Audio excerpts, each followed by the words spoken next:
Halstead Telephone Company and R&J Broadcasting Incorporated is proud to present to you this broadcast on yourliveevent.com.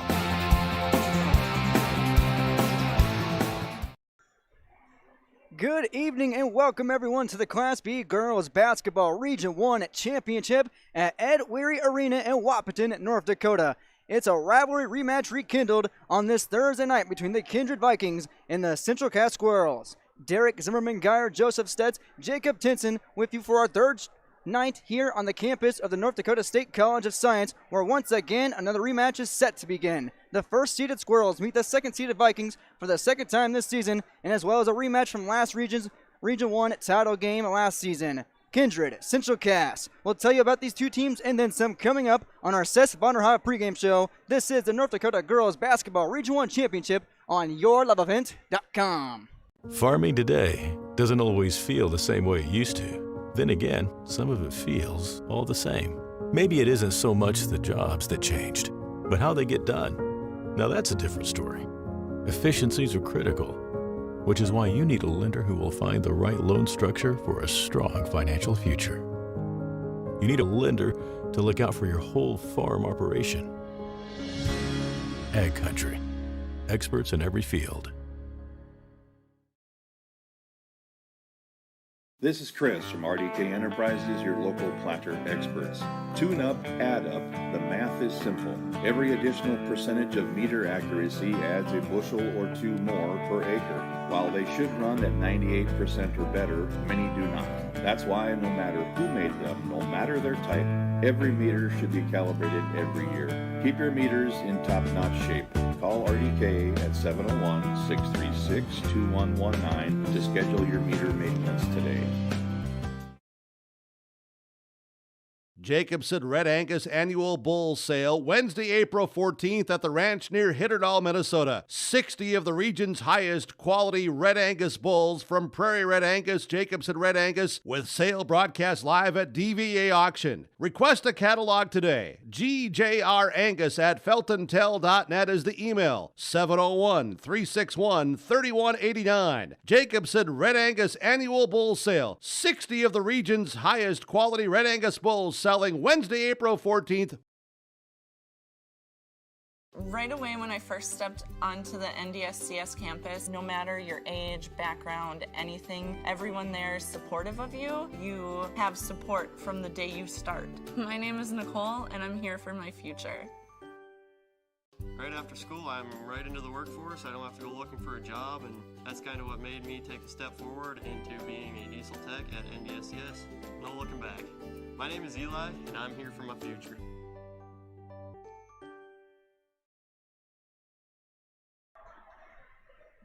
Welcome back here to yourliveevent.com. The broadcast of this tournament game has been authorized by special arrangement with the Board of Directors of the North Dakota High School Activities Association. A meeting at Minot on the line in this rekindled rivalry rematch. yourliveevent.com welcomes you to this evening's Girls Basketball Region 1 Championship in the Ed Weary Arena in Wahpeton, North Dakota. Here on our Seth Vonderhaar pregame show is a leading global player in the sugar beet seed sector and seed industry. We specialize in every aspect of sugar beet production, from the development of new and more resistant varieties right through the final blue, metallic red U.S. seeds. Seth Vonderhaar, a passion that grows. Hello everyone, I'm Derek Zimmerman, Geyer, Joseph Stutz, Jacob Tinson here with me. We're back on the campus of North Dakota State College of Science for the final time on this Thursday night for a championship collision between the second-seeded Kindred Vikings and the first-seeded Central Cass Squirrels. With the individual seasons these teams two had, it seems inevitable that they're going to meet here tonight, gentlemen. Absolutely. Teams getting ready to come out here tonight. These two teams have been playing at the top of their level just all season and even throughout the playoffs here. The Kindred Vikings especially, their last two games just kind of rolled through their opponents. So we'll see if they can do that once again with Central Cass losing in a one-point game earlier this season to Central Cass. But it should be a good one here tonight.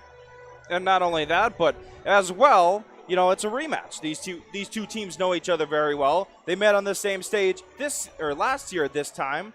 It's time to see who's the best to go to Minot. We're going to see it here tonight. Let's look at these two teams, starting off with the second-seeded Kindred Vikings, currently sitting at 19-3. 8-1 at home, 9-1 on the road, and 12-1 in Region 1. They are winners of 10 straight. Let's look at their last 5. On February 8th, the Vikings defeated Enderlin at 71-49, defeated Lisbon 59-33 on the 11th, defeated Northern Cass 74-41 on the 15th, and then in region play here at Wabaton, North Dakota at the Edway Arena, defeated Sargent County in the first round 76-42, and absolutely obliterated Northern Cass, the 3rd seed, 81-37. The Kindred Vikings were up 31-0 in the second quarter with the best scoring offense in Region 1 and the second best defense as well, only giving up 45 points per game and putting up 69. Another contrast and comparison between these two teams is how good Central Cass's offense and defense is, and let's look at them right here. Central Cass 21-1, 8-1 at home, 10-0 on the road, 13-0, undefeated, of course, here in Region 1, the number 1 seed, number 1 team in the state in Class B. Let's look at Central Cass's last 5. Against Hankinson, February 13th, a 79-44 dub for the Squirrels. Defeated Lisbon 68-20 soundly on the 15th. Lost to Thompson, and the Squirrels' one and only loss of this season. Region 2 Thompson, 38-37 in the regular season finale. But have won 2 straight, of course, in the quarter and semifinal round. Tri-State 65-33 on Monday, and defeated Wyndmere Lidgerwood 49-38 on Tuesday. Wyndmere Lidgerwood, the Warbirds gave the Squirrels a little bit of a scare there, coming back 36-31 in the third quarter, but Central Cass, with its top-notch defense, absolutely dominant, only giving up 35 points per game. It doesn't matter if it was close in the end. That defense for the Squirrels is not going to let up. They also have the second-best scoring offense in Region 1, putting up 63 points per game. And, of course, it's a rematch here tonight, not only from the regular season game early on January 11th, where Central Cass defeated Kindred at 59-58 on Kindred's home court, but also a Region 1 championship rematch as well from last year. And both teams swap each seed. Kindred, the 1st seed last year, and now you flip it around. It's still a top-notch game, and when we talk to our coaches later, they'll let you know more about it, the history between these two teams. We've gotten to see these teams the last couple of days. Jacob, what have you seen that sticks out between the Squirrels and the Vikings? I mean, it's really just their star players, DeConte Smith on one side for the Central Cass Squirrels, and then Abby Dutcher on the other side for the Kindred Vikings. And then along with the welcoming addition not necessarily addition, she's been in the starting lineup for a while, but Casey Burner has been turning on the burners, if you will. These last couple of days, she scored 25 points in their first round game, and I believe she had around 20 points in that second game, but just has been lighting it up from the three-point line for the Kindred Vikings here. So a welcoming surprise for the Vikings, playing her best ball at the right time of the year. So a matchup to watch there, or just players to watch there, if you will, for both sides. I think they're both playing their best basketball right now at the most crucial time of the year. Well, and as you talk about the Squirrels, let's turn it over to the Vikings. I mean, with the impressive performance they had against Northern Cass by shutting down and pretending like they were for the night the number 1 defense, even though the number 2, not too bad and not too shabby in their own right. But you look at it in tonight's matchup, as Derek hints to, it's these two teams met here. This is a rematch. This time, Kindred has got Kindred's got the target on their back tonight. They're the ones that won last time. Now can Central Cass won last time. Central Cass has got the target. Can Kindred this time pull out the victory and go to Minot themselves? Kindred, the dominant team for the last few years in Region 1. Central Cass can establish a dynasty here with a second straight trip to the state tournament if they defeat the Vikings for a second time in the Region 1 championship game here this Thursday night. And we'll hear what the coaches have to say about that coming up on our pregame coaches' comments later on here on our Seth Vonderhaar pregame show. Don't go anywhere. This is the North Dakota Girls Basketball Region 1 Championship on YourLoveEvent.com. Know that we serve nearly 1,500 square miles across North Dakota and Minnesota, or that we've been around for over 60 years? How about that we've got 3,000 miles of fiber optics powering one of the best networks in the region? The best part? We're a cooperative. That means we're continually reinvesting in our communities to make them better than ever. We are Red River Communications. We've been recognized as a leader for helping our communities be great places to live and work. To find out how we're helping connect our communities, visit redrivercom.com/connecting.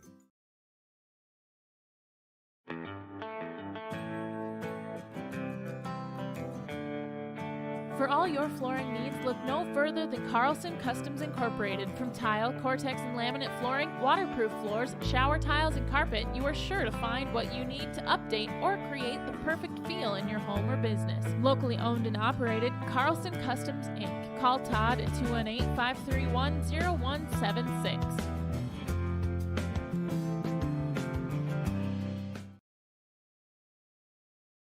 See your future come together at Lake Region State College.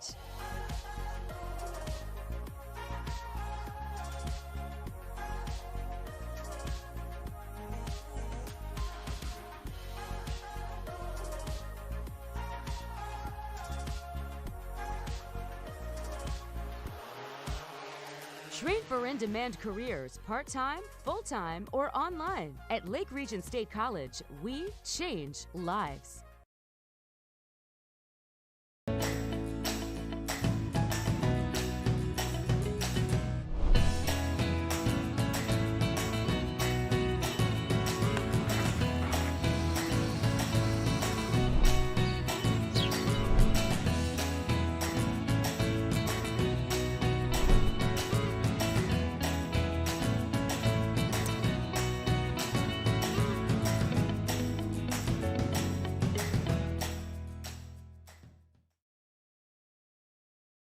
You're never too young to start saving for your future. Dakota Heritage Bank offers the Grow With Us program for kids. It's a Young Savers Club with various incentives, including newsletters, a higher savings rate, bonuses, and more. Contact Dakota Heritage Bank to find out more about the Grow With Us program. Dakota Heritage Bank has 10 locations across North Dakota and northwestern Minnesota. Dakota Heritage Bank offers mobile banking, online banking, and bill pay. Visit us online, dhbanknd.com. Dakota Heritage Bank, Equal Housing Lender, member FDIC. Welcome back to our Sess Vonderhoff pregame show here on YourLoveEvent.com at the Girls Basketball Region 1 Championship game. This contest between number 2 seed Kindred and the number 1 seed Central Cass. And let's talk to the number 2 seed coach. That is Coach Sam Brandt, the head coach of the Vikings. Now joined by the head coach of the Central Cass Girls, Jay Bachman.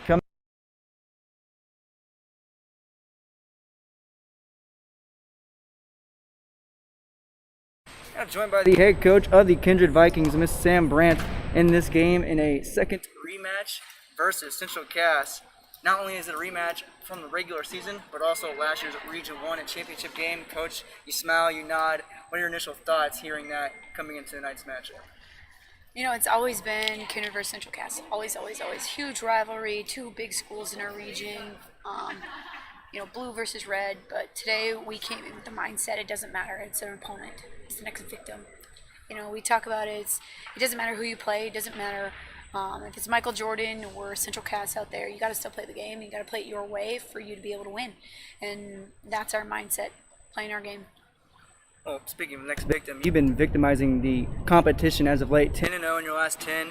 In your last game out, you put up a season high, a tie of 81 points against Northern Cass, the 3 seed. You didn't make them look like a 3 seed. What is happening on offense that allows you to fire all cylinders in these last 10 games and coming in this evening? We really, really stressed playing for each other this year. And I've said it since day one at practice, and they really struggled. Starting out, we really struggled trying to mesh a new team, finding identity, finding roles that these kids really, really enjoyed and liked and knew that they could definitely contribute with the players that we had out there. And we've worked, and it's taken a lot of frustration, a lot of practice time, a lot of tough games in this season, and these kids are loving it and playing for nobody but themselves. You haven't allowed an opponent over 50 points since January 23rd, and that's against a good Grafton team. And you haven't allowed anybody in this regional tournament so far over 42 points. You have the second best defense in Region 1, only allowing 45 points per game, but you come up against the second best offense in the region, of course, Central Cass, you know all about them, who score 63 points per game. What makes your defense so good, and how does it stack up against the Squirrels in this second bout? You know, I've stressed 100% this last couple weeks his defense is going to win the games. You know, playing on a bigger floor, playing in a different environment, playing with such intensity, crazy things happen in tournament time. And if you can rely on your defense and know that you don't have to have an on night to play hard, that's the most controllable thing on the floor is their defense. So we're aiming for stops. That's the biggest stressor here. Stops, we call them kills, 3 in a row. 3 stops in a row gives you a kill, and we're earning 4-7 a night. You know, that's the goal. Central Cass doesn't really have a player that takes control each and every game. They always have someone either off the bench or one starter, either it's DeConte Smith or, you know, Delaney Cotton or Jalen Cotton or Morgan Lee, who had 12 points off the bench last time out on Tuesday. How do you control a team-oriented offense, especially the second best in the region? It's more of just making sure you play everybody as a shooter. You play them straight up, you play them honest, you force them to actually make plays in a really good defensive contained set. You know, forcing them to have to come through all the way down the floor, picking up early in transition and forcing them to make a play over the top of us and through us and forcing a box out. You know, we're going to sit and contain, play really good half-court defense, and we're going to stick to our guns there. You already know, you lost 59-58 way back when on January 11th at Kindred versus the Squirrels team. What's different tonight? It seems so long ago, it really does. We've had a lot of tough games since then. We've grown so much. And I think the biggest thing is these kids want it. They want it, they know what it feels like to fail. I don't think they're afraid of failing today. They just know what they want, and they want to work hard for it, and they want to earn it. And they're all working towards the same goal, and that is killer. You can't control that. No team can stop that. So I think that's just the biggest difference between now and the middle of January. Coach Brent, anything else like that? No, we're just ready to play. Coach, thanks for your time. Good luck tonight. Thanks, Derek. Coach Sam Brandt of the Kindred Vikings. Her 2-seeded Vikings taking on the 1st-seeded Central Cass Squirrels, a rematch from the Region 1 championship game a year ago. Kindred looking for redemption and retribution versus their Region 1 rivalry tonight. A rematch rekindled. We'll talk to the head coach of the Squirrels, Jay Bachman, coming up next here in our Sets of Underhot pregame show. Don't go anywhere. This is YourLoveEvents.com. Since Nodak Insurance Company started, we've gone from paying by mail to paying online. Your proof of insurance is found in an app. And as farming technologies advance, our coverage protects. The way we live and work has changed, but our service and commitment remains. We're evolving to meet your insurance needs with answers where and when you need them most. Nodak Insurance Company. Your Nodak Insurance rep in Lisbon is Lee Falk. Back here in our Cess Vonderhoff pregame show as the Squirrels leave the court, we talk to the head coach of Central Cass here in our Cess Vonderhoff pregame show and our second half of our coach's comment segment. And it's now time to talk to the head coach of the Squirrels, Jay Bachman. Now joined by the head coach of the Central Cass Squirrels, Coach Jay Bachman, here in a rematch, Regional 1 championship rematch against Kindred. You saw the team before in the earlier part of the regular season, last year, of course, in the Regional 1 championship. Initial feelings coming into the arena tonight? Excited. The girls are really excited. Our school is excited, It's just, no matter when you get here, no matter how you get here, it's always fun. Regardless, win or lose, this is a big night. There's only 16 teams left in the state, and you're happy to be one of them, and you're looking to, you're looking to extend your season. Looking at tonight, you're looking at a team that you've seen before, but a team that also on Tuesday night put up 81 points. It was up 31-0 in the second quarter. What were your thoughts looking at that game on Tuesday evening? My thoughts were good. Get all your good shots out of the way, Kindred. No, I mean, that's they played an awesome game. They played a really good game. Northern Cass, they just struggled with a few things, and then Kindred took advantage of it really well. They did a good job. It doesn't scare me. The girls, it doesn't scare the girls. We know what we're capable of, and we know what they're capable of, and it's a water under the bridge or over the bridge or whatever you say, and we're excited for today. Coach Sam Brandt talked about last year how it's always Kindred and Central Cass, red versus blue. Do you and your team feel any feelings from last year's championship game coming into this one? Nope.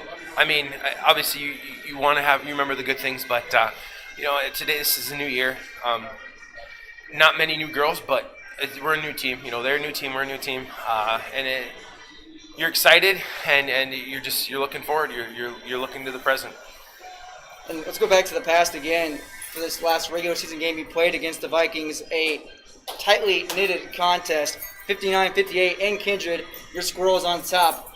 Does that play a factor in tonight? Are there any things that might be different that we didn't see or did see back on that January 11th contest? Well, I mean, in that game, it was a back and forth game. We had a big lead, they had a big lead, and we both came back. I mean, DeConte got in foul trouble. DeConte didn't play more than 4 minutes in the first half. So keeping her out of foul trouble tonight would be huge. And that just gives us an advantage, to have one of my starters be able to play more than 4 minutes. So I think it'll look a little different. I think we do what we do and they do what they do. And, I mean, put the cards out there and let them play. Do you expect this to be a defensive game when you have Kindred with the second best defense in all Region 1? And, of course, your team is the best defense in the region. Coming into it, two teams, low-scoring affairs. What kind of ball game do you expect tonight? I think it'll still be in the 60s. I think regardless of how good both defenses are, I think it'll still be somewhere in the 50s or 60s. I think if a team gets to the 70s, I think they'll be the winning team. And defense always plays a big part. I mean, they have some really good scores, so we have to be willing to do what's necessary to make the big plays, and I'm sure they're thinking the same thing. And once again, you can flip-flop it with scoring offenses now. You have the second best scoring offense to Kindred's first. How do you defend a team like that, like they put up 81 points, and players like Abigail Dushier putting up a double-double every night?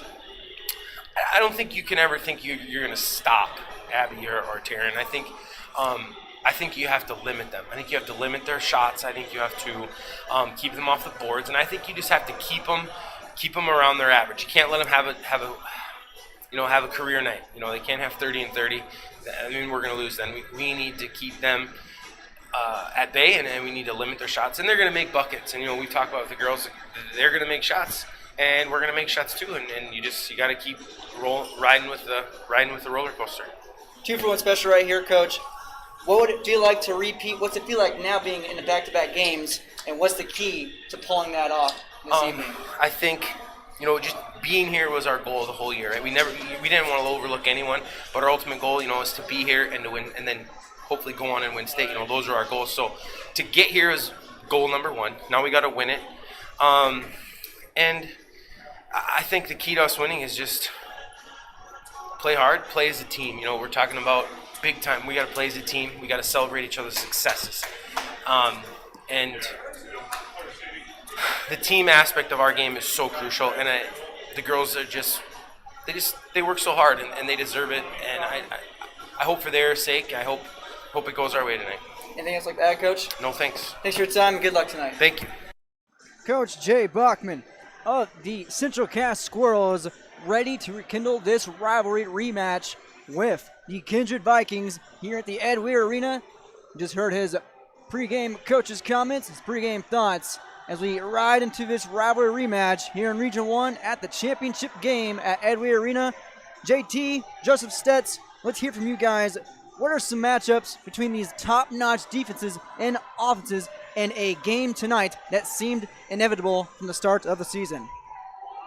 Obviously, it comes down to Abby Dutcher and DeConte Smith, the two leaders of the team, but also it's going to be a big game for those role players. Whoever role players step up more, I think is going to come away with the victory. As I said earlier, Casey Berner's really been playing well these last two playoff games for them.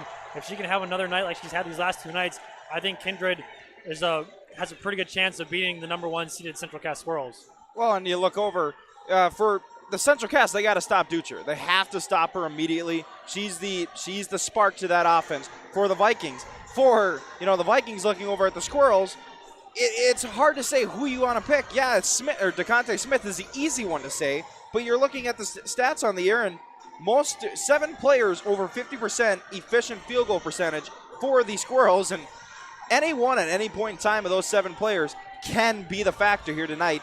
It's going to be a lot tougher for the Vikings to control 7 than it is for the Squirrels to defend Ducher. An inevitable matchup, a rivalry renewed and rekindled back-to-back years here in the Region 1 championship game. We'll come back after the national anthem with our starting lineups and tip-off after this on YourLoveEvent.com.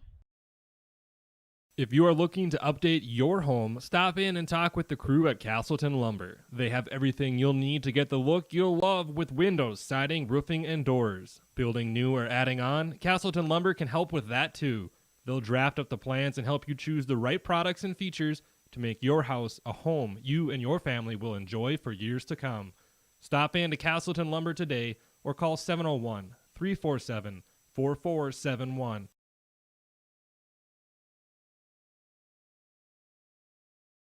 The unknown consumes so much of our lives. That's why Concordia College in Moorhead, Minnesota is committed to providing clarity. We recognize that comparing colleges, especially the price, can be confusing. Concordia has always been a place where students of all economic backgrounds find success. And for next fall, we are reducing tuition by more than $15,000 so that any student who can imagine themselves at Concordia can be a Cobber. Now's the time to take a look at Concordia College, Moorhead, Minnesota. ConcordiaNow.com. With fiber fast internet from ReadyTech, you can work, play, chat, explore at the speed of light. Fiber technology delivers massive data to your home through strands of glass. HD video streams with no buffering. Websites load instantly, and games never lag, no matter how many devices are connected. Experience the speed of light with fiber internet. Call or click ReadyTech Fiber today.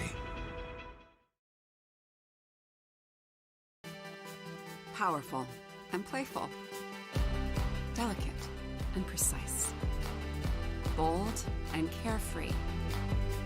It's the way you move, and it moves us. To deliver care for your whole family, to provide options beyond the expected, to help you leave pain in the past and find your way forward. Orthopedics and sports medicine at Sanford Health. Health lives here. Welcome back to YourLoveEvent.com at the Ed Weary Arena in Wapaton, North Dakota for the Region 1 Girls Basketball Championship. Derek Zimmerman-Geyer, Jacob Tinson, Joseph Stetz here in the broadcast booth to join you on this journey. A rematch between two teams that were destined to face off again. This time, it's for all the marbles. Our starting lineups ready to get going here at Ed Weary Arena. It's the second-seeded Kindred Vikings sitting at 19-3 overall and 12-1 in Region 1. They are coached by Sam Brandt. They have won 10 in a row. Let's look at who has contributed to that. Number 5, Abigail Duchier, junior guard at 6'1". Number 10 is Casey Berner, sophomore guard at 5'8". Number 12, Tina Fryer, junior forward at 5'9". Number 22, Taryn Johnson, junior center at 6'1". And number 24, Jordan Sunram, junior forward at 5'11". They call her Sunny. It goes for Kindred once again. Duchier, Berner, Fryer, Johnson, and Sunram for Kindred. Coached by Sam Brandt. They lost this initial matchup in the regular season to Central Cass 59-58 on January 11th at Kindred. One of 3 losses this season.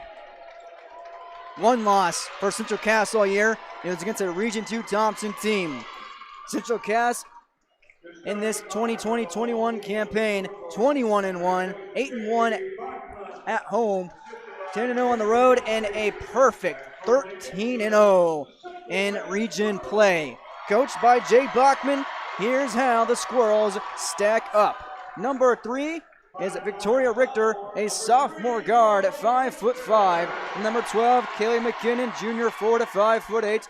Number 23, DeConte Smith, sophomore forward at 5'8". Riley Holzer, number 24, junior guard at 5'4". And number 25, rounding it out, is Jalen Cotton, junior center at 5'11". For the Squirrels again, it goes like this. Richter, McKinnon, Smith, Holzer, Cotton, and Holzer. As the PA announcements hyping up the crowd, how can you not be hyped about this rematch between two of the best teams in Class B of North Dakota, gentlemen? Sea of red and a sea of blue. We have a good crowd here tonight. COVID protocols are in play, but still a good majority of people coming out for this one. Nobody wants to miss it because this is going to be a heck of a game. It's going to be going up and down a lot. Both these teams like to run, so we might all be out of breath by the end of this too. Yeah, it will be a fun game, and to me, there's two R's that need to describe the game. Either repeat or revenge. Repeat or revenge, redemption or retribution for Kindred, or it will be a repeat for the Squirrels. DeConte Smith tips off for Kindred. It will be Darren Johnson. From tip-off to the top, who's going back to state? And it's won by Kindred. Here is Johnson, right elbow. She kicks out to the right corner. Driving inside now is Fryer. Fryer now on the baseline. Being guarded, goes now back to the top of the key. Going right to left. This is Burner now driving it now. Goes the right wing to Fryer. Goes to Johnson in the right paint. And now trying to kick it out. Goes left wing wide open is Burner. She puts up a three. Rattles off. Pulled down by Johnson from the 15-foot line. And it won't go. And it's pulled it down by DeConte Smith.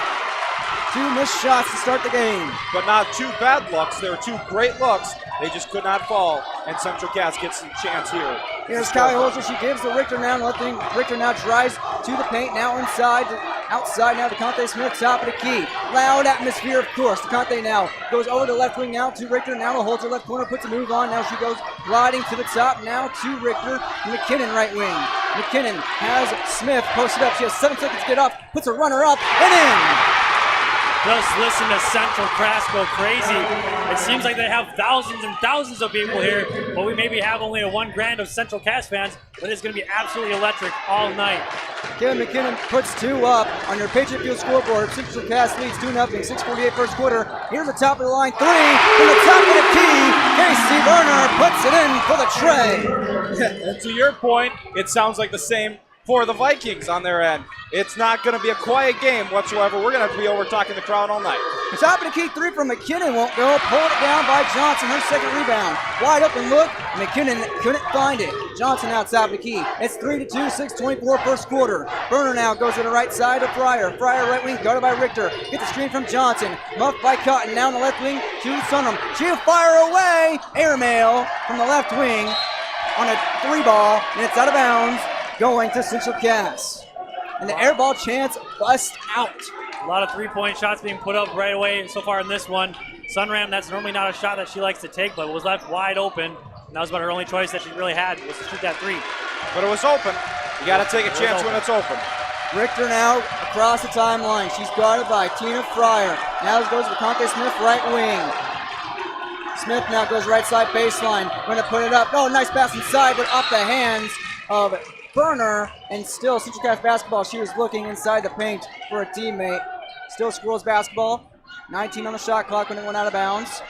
Right in the jaws of the Kindred student section. Smith drives in, loses the basketball, turnover, picked up by Johnson, and now all alone inside the paint for 2, finishing up the fast break. It's Abigail Dushier. Dushier with 2, and it's 5-2. Kindred on top, 5:35 first quarter. Turnover is going to be a big factor because both teams like to run, like I said earlier. If you get a turnover, you're going to get 2 points more than likely because they like to finish in transition. Smith found that one off the boot of a teammate. Saved by Holzer. Now out to Jalen Cotton. Now to Holzer right wing off the hand there of Fryer.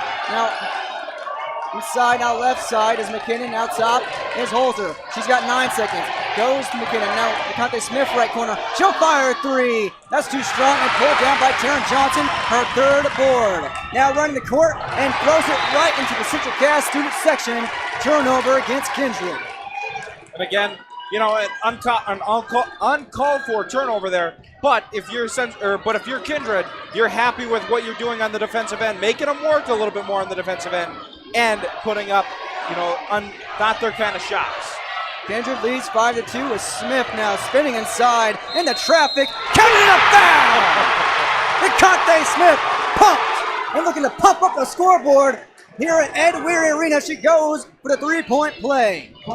Kindred does great defense, just unfortunately got contact on DeConte Smith. I don't even know how she finished that through all that contact, but a much-needed shot for the Squirrels as they were struggling a little bit there on offense. This will probably get them going a little bit here. Jordan Sunderland, her first team foul, her first personal foul, and it's tied up all at 5. DeConte Smith goes 1 for 1. She's got 3 points. It's a 5-tie game. Now here on the right side is Duchier. She goes over cross court now to Sunderland left wing. Goes cross court now to Fryer right wing. Fryer going to drive inside, kick out to Berner right wing still. Berner spins in and loses the basketball. Here's a sea of humanity, a pile, and it's a jump ball in favor of the Squirrels. So that momentum shifting the way of the Squirrels. The Vikings had it early, jumping to that 5-2 lead. But after the and one and that, you can call it a steal, but the jump ball, Central Cass all the way back into it. Obviously, we're early in this ball game. Smith now drives, going coast to coast, puts on the move, can't find 2. Rebound Richter, she's in the baseline, she puts it up, won't go, pulled down by Johnson. Johnson with the Windex handy, has 4 rebounds in the first 4 minutes. Johnson now in the right paint and loses the basketball. 3-on-1 favor of the Squirrels, jump ball. And it will stay with Kindred. We have a substitution for both teams right here. For the Squirrels, number 22 Morgan Lee comes in for Tori Richter, and number 24 Jordan Silverman comes out. In her place is number 0 Charlie McLean. Charlie McLean in now. Now this is Berner right wing. Now goes to the right. This is Duchier. She puts up a shot, and she is fouled going up, heading to the line. Abby Duchier likes to get in that middle area. She's a very good driver, getting to the lane there. Hopefully to get her get herself going. She has 2 points earlier in this one, but getting to the line now will maybe settle her in a little bit as they had 2 near turnovers in the last 2 possessions. That foul on Morgan Lee as soon as she checked in, her first team first. Another lead change with Duchier finding her 3rd point and her first trip at the line. She's 1 for 1. 6-5, Kindred on top. Her second attempt of the evening is in. 2 for 2, Abby goes. She's got 4 and a 7-5 lead. 4 minutes, first quarter. Lee has the basketball. Cross the timeline, puts on a move, loses it, and it's picked up by Riley Holzer. Holzer now at the top of the key. Goes to DeConte Smith right wing. She goes to the right baseline, guarded by Fryer. Now puts it up against Fryer, bowling her away, and she'll pick up another foul. Another trip to the line for DeConte Smith. And again, that's the Squirrel style of offense. Get inside, get to the paint. They're not one of those that like to get outside and shoot with range. That's why earlier in the game, they were able to control and contain them early on. But right now, if you keep letting them go to the line, this one could get out of hand. DeConte with her first attempt.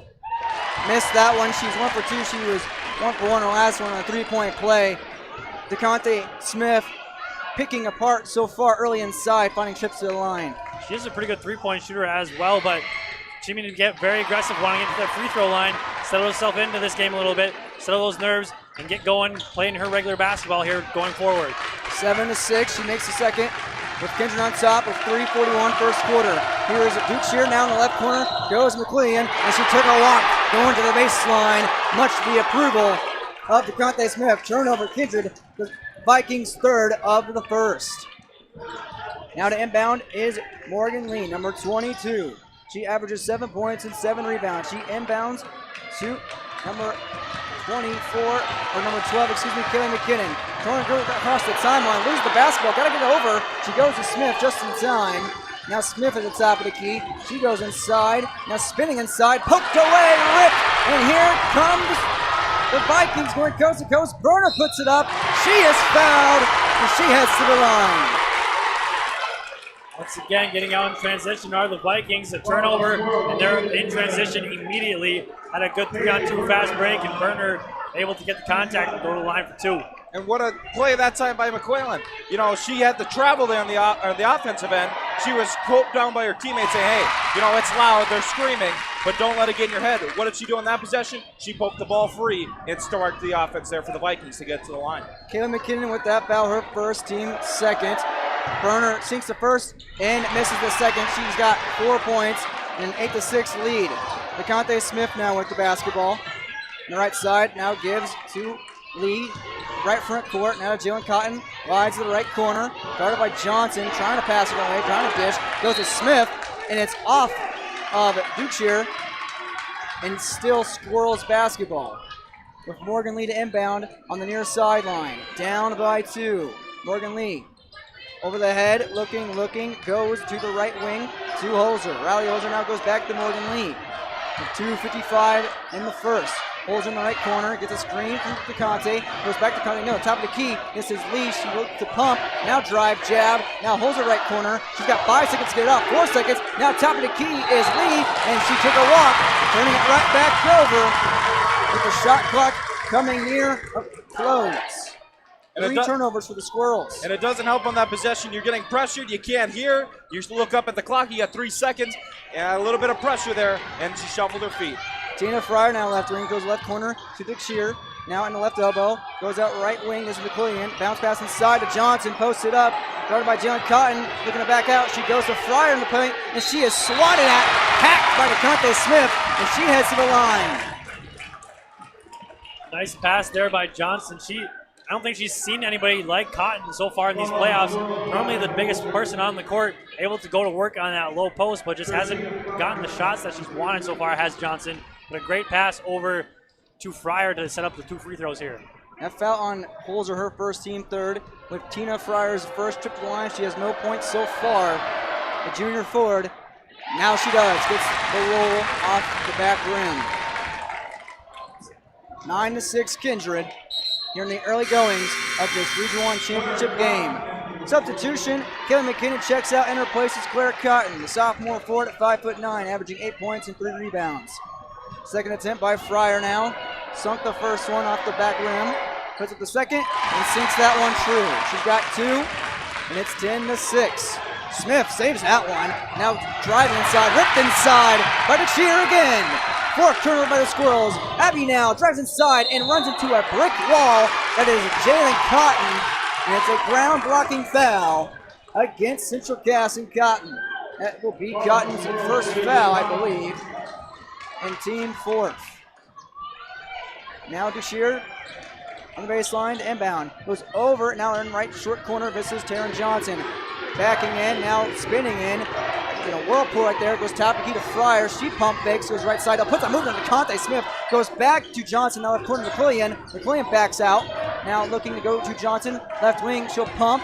Drive inside, spin left elbow. Now puts it inside to Shear in the right side paint in the baseline. She'll back in, out down, the right elbow to Johnson. Back to Shear, right corner. 10 seconds get it off from the shot clock. Drive inside is Abigail. Kicks that right corner. This for 3 from Johnson.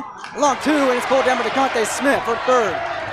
A long sentence right there. And a charge taken by Charlie McQuillian against DeConte Smith. That's going to shift the momentum back to the Vikings. I mean, they kind of already had momentum, but that is a big foul against DeConte Smith. And not a smart play at all on Smith's part. Just full extension on McQuillan. McQuillan wasn't even doing anything, just running alongside of her. First foul by DeConte Smith, team 5th. Early on here, 1:36 first quarter.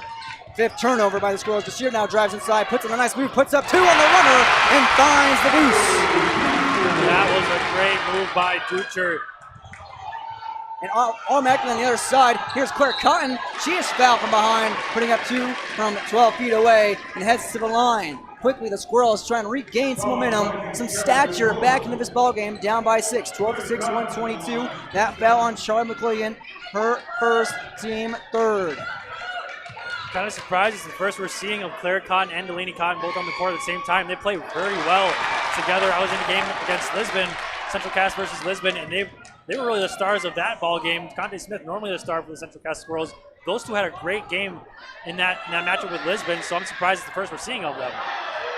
Claire Cotton goes 1 for 2, finds her first points, and a 12-7 ball game ending the drought there.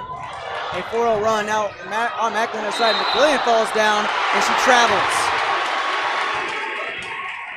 Turnover for Kindred, their 4th. Just a brick wall there of Jalen Cotton, just straight up and down, so no foul called.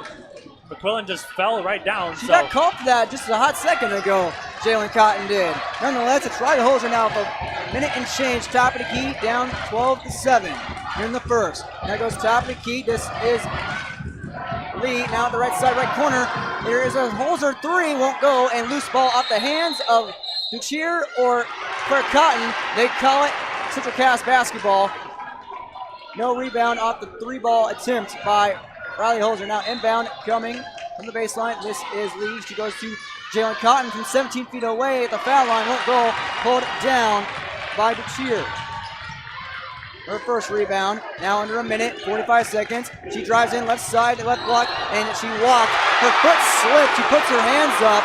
Thought she didn't. The ref believes otherwise. Kendra now matching up. Central Cass 5 turnovers apiece. Tip for tap, these two teams here in the first quarter. Now all alone, here is Delaney Cotton right side. 2-on-2. She puts it up on the glass. Roll home. Delaney Cotton, her first two. It's 12-9. A few second difference on the shot clock and game clock. Now Johnson goes to the right corner to Fryer. Barely any difference. With 24 seconds and ticking. Now inside is Johnson, bowling her way in. She is denied. Lee fouls. Morgan Lee picks up the foul. Much to her disapproval, looks like the Conte Smith will check in for her. Sending Taryn Johnson to the line. She has no points, no trips so far. Lee's second foul, team 6. Here in the first. Both teams, 1 and 2 in defensive rankings. Neither team is able to do the full defense because when they put pressure, they try and block shots or contest. They're getting called for fouls right now. So it's almost like, who's going to win the free throw battle right now is tonight's ball game outcome. It's looking like right now. Conte Smith checks in for Jalen Cotton. Looks like Morgan Lee stays in. First one by Taryn Johnson is sunk. How about the second one? Yes, ma'am. 2 for 2 she goes. She's got to. And it's 14-9. 16 seconds left in the first. Kendra on top. Here's Lee. Now to Claire Cotton, left wing. Now drives, spins, backs out. Now to Lee again. Top of key, right corner to Holzer. Holzer looking vicious side. 5 seconds get up. Puts up a wild, erratic shot and pull it down by Johnson. And at the end of quarter number 1, Kindred on top of Central Cass. 14-9 here in this Regional 1 championship game in a rematch from last season. 14-9, Kindred leads Central Cass on your Patriot Field scoreboard. We'll be right back with the second quarter after this on YourLoveEvent.com.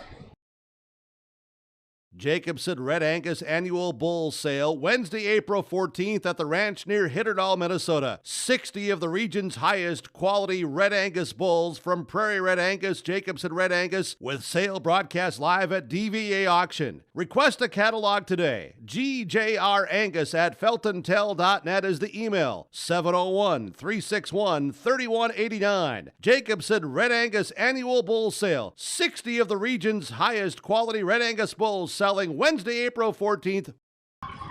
This place is electric right now at Ed Weary Arena.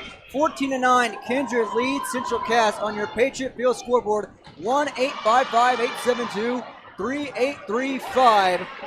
Central Cass, the number 1 seed, versus Kindred, the number 2, with the skull chance breaking out there a moment ago. And it is all Vikings in that first quarter, stifling defense, the second best against the first best in Region 1, with Squirrels inbound with Morgan Lee going left to right.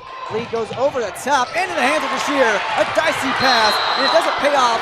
And we have a walk as soon as Abigail got the basketball. Turnover for turnover, back and forth here with 3 seconds, barely in to the second quarter of play. We've seen a lot of turnovers so far here in this one. I wouldn't necessarily say it's sloppy basketball being played, but it is a little sloppy, but it's been mostly just the defense on both sides have been really, really good for both the Squirrels and the Vikings. Now here is Buchanan.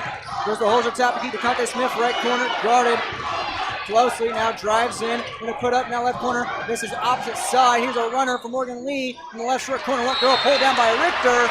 And what do we got here? Bruin down at the baseline. Still Central Cass basketball, Morgan Lee to inbound. I think there was a foul call. I'm not sure who it was on, but like you said, we'll stay with Central Cass here. It is a foul on number 24, Jordan Summerham, her second, team 4. She checks out in her place. Coming back into the ball game is number 0, Charlie McClellan. Sophomore forward, inbounding now. As Lee goes to Richter. Now back at the lead. Ripped away. Poked away by McCoy and company. Back to the Vikings. Central Cass now across the timeline. Back on defense. Here's McLean top of the key. Goes to Berner in the left wing. Berner now glides to the top. Now to Shear, hands it off. Duke Shear now left corner McClellan. She's guarded by Holzer. Gets the screen from Abigail. Now drives inside left side. She's denied. Get that out of here. DeConte Smith again with the block. Oh my goodness. Back to Central Cass. Richter running the floor. DeConte Smith left wing. She won't pull up. She goes Lee. Top of the key. Three. Bang! Momentum is shifting back to the Squirrels. Big time block by Smith and a big time three to bring it back within 2. And what a great play there. Stop and pop in transition. And it's all momentum building right there with a block and a 3-point basket. And here is Fryer from the baseline, from the foul line. 13 feet away, won't go. Pulled it down by Lee. Her first rebound, she just sunk the tray. And now it's a 2-point game. 14-12, 6:30, second quarter. Smith drives in baseline, right side, puts up the glass. Tie ball game. DeConte Smith has 6. And it's 14-all.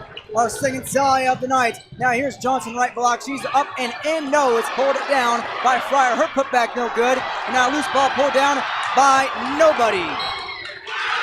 And they call Central Cass basketball. A lot of bodies hitting the floor there. Good aggressive play. Just more or less coming around. Just ends up out of bounds. Everybody wanted it really bad, but just found its way out of bounds. And the last touch by the Vikings. DeConte Smith almost got her mitts on it. One of the leading rebounders for this squad. She averages 7 per game, also 12 points per game. Now inbound to Riley Holzer. Driving across the timeline. Now this is McKinnon, right wing 3. In and out and pulled down by Bashir. No, here comes Lee, ripping it away. We got a wrestling match down in the paint. Whose basketball is it? Jump ball. We're calling it Kindred basketball. Advantage, Abby Dukshear. Abby Dutra is being very frustrated. She's hit the floor a couple of times here in this one. Had a little elbow. I don't think the ref saw it, but had a little elbow on Lee there when Lee fell on top of her. So I think Central Cass has a little bit of advantage. They are in Abby Dutra's head right now. So watch that play out here. Now here is inside, being poked away by Fryer, and back to Central Cass. Turnover inside the paint. Holzer holds up, gives the lead right wing. She's going to stop and pop. No. Goes over cross court. McKinnon left wing. McKinnon now looking inside. Puts it back to the foul line. Now goes to Holzer top of key. She moves over. Now DeConte Smith left wing. Passes, spins in left elbow, ripped away in the left corner. Holzer for 3. Off rim and pulled it down by Tina Fryer. Her second rebound. And immediately a jump ball back in favor of Central Cass. What a smart play that time it was. Loose rebound. You know the Vikings are just going to wait for the Squirrels to clear out. Why not go after the basketball? And if worse comes at it, you got a jump ball, it's going your way anyway. Central Cass basketball all knotted up at 14. The refs confer. Morgan Lee ready to inbound. The junior guard is for 5:23 in the first half. Lee at the baseline, goes over the top to Holzer. Two-hand grab, gets a screen from Richter. No, goes McKinnon left wing, left front court. Now stepping in, DeConte Smith now left side. Shield up left elbow, cross court over to Lee right corner. Lee had some room, will drive baseline back out. With top of the key to Holzer. Now Smith left side. DeConte now backing in, back out. Now to Richter right wing. Richter now top of the key to Holzer. Now goes back inside, moving, pushing up inside. Puts up a wild circus shot. And a ground blocking foul. Riley Holzer puts it up and finds a trip to line and shooting foul. And now the Squirrels can retake the lead for the first time since being up 2-0. That foul on number 10, Casey Berner, her first, team 5th. This is Holzer's first trip to the line and her first point of the night. Through all of the commotion that's going on with, I can't barely hear you guys because it's so loud in here. The Vikings have not scored in this quarter yet.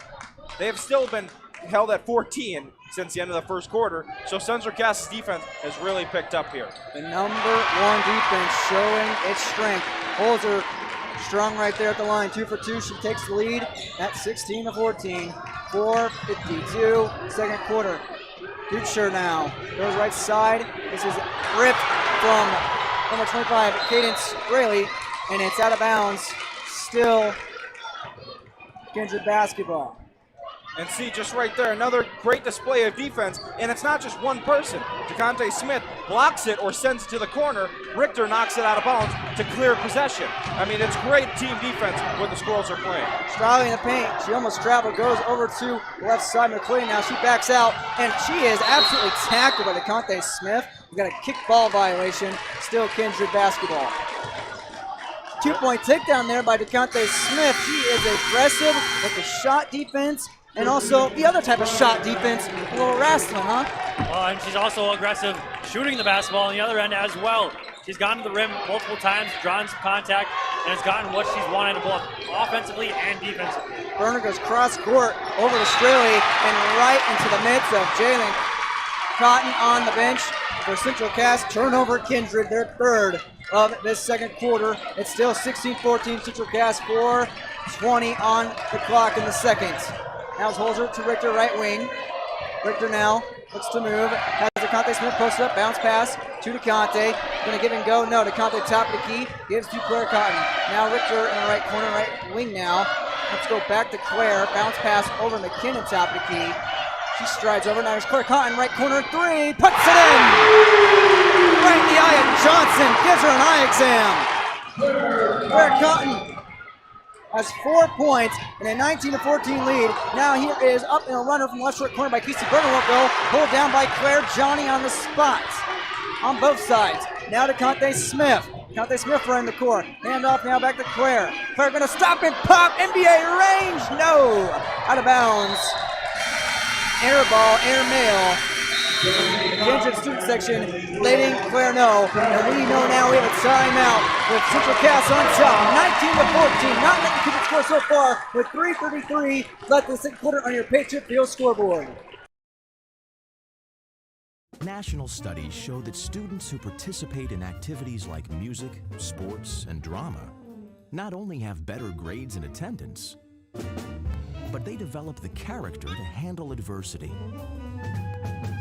the grace to accept defeat, and the self-confidence to start over.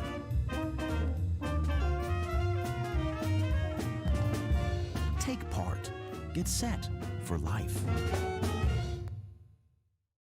A timeout by Coach Sam Brandt of Kindred. Her Vikings have allowed a 10-zip run by Central Cass to begin this second quarter. It's 19-14. Squirrels on top with 3:33 before halftime on your Patriot Field scoreboard. The Squirrels, that last three ball by Claire Cotton, a heat check. They are heated up so far this Thursday evening, guys. And if that three-pointer would have went in, the whole building, I mean, it's already been erupting, but I think the top would have blown out if that three-pointer would have went in. That was from NBA range, and unfortunately for her, she missed that one, but good thing for the Vikings, they needed to take that breather. That timeout was a smart one by Coach Sam Brandt. And that wasn't just NBA range, that was Steph Curry range, was that heat check there. Now inbound to Bashir, now goes over to Johnson here on the court, on top of the key. This is Fryer left side, now back to Bashir. Bashir now dribbling, drives to the right. Still guarded by McKinnon, gets a screen, nice screen from Fryer. Now it's Joseph Fryer top of the key. She's gonna poke and holds her eye, and off rim pulled down by Claire Cotton. That three won't go now. Delaney Cotton with the basketball, gives it to Riley Holzer. Still up 19-14 with 3 left to play before half. Here's Claire from the right wing. Claire Cotton now right corner. Goes to Delaney Cotton. Push it around. DeConte Smith on the left side of the arc. Backs out from the corner. Now to Claire. Now to McKinnon. Kevin McKinnon now right elbow. Kicks out the Holzer right wing. She had a spot there for a minute. Has 8 seconds to get off. Claire Cotton has basketball. Now to DeConte Smith left wing. She'll drive inside. Put up a strong two. She is absolutely snuffed by Bashir. And now here comes all alone is Burner for a second, and Burner has to back out. Now there's a Fryer left wing. She'll fire for three. Bang! Big time shot there from Fryer. A mistake. The Central Cass Squirrels leaving her open, or especially that open, was left completely alone. The first 3 points of the second quarter from the Vikings in a much needed time. Fryer has 4 points now. Here's Delaney Cotton right corner. Doesn't answer back, and it's pulled down by Casey Burner. Her first rebound is 19-17, 2:05 second quarter. Central Cass on top. Now here's McQuillian, right wing. She will pull up, and a nice sell there. And a charge by DeConte Smith inside the paint. Johnson puts up her hands and swipes away at the high five, turning over the basketball. And Abby Bashir now talking to the ref, trying to get an explanation there. Turnover for Kindred nonetheless, their fourth of the second. I don't know if she was absolutely pissed or she was up right next to the ref right there in his grill, or if it was just the fact that it's so loud in here that she's just being able to be heard at that point. That foul on Taryn Johnson, her first, team 6. 1:53 to play before half. Holds her bounce pass, Delaney Cotton, the right wing runner from McQuare. Now around the arc, now put inside. Here is Jaconte Smith all alone. Kick out to Claire Cotton, that's a long 2, and it won't go. Pulled it down by Holzer, however. Holzer now pushes out now to Smith in the right block, puts up a 2, won't go. Nice defense there by Fryer. Now a scrum for the basketball. Here is a jump ball. No, we have a timeout by Coach Sam Brandt, her second of the second quarter. Still down 19-17, 1:32 left to play in the second quarter on your Patriot Field scoreboard.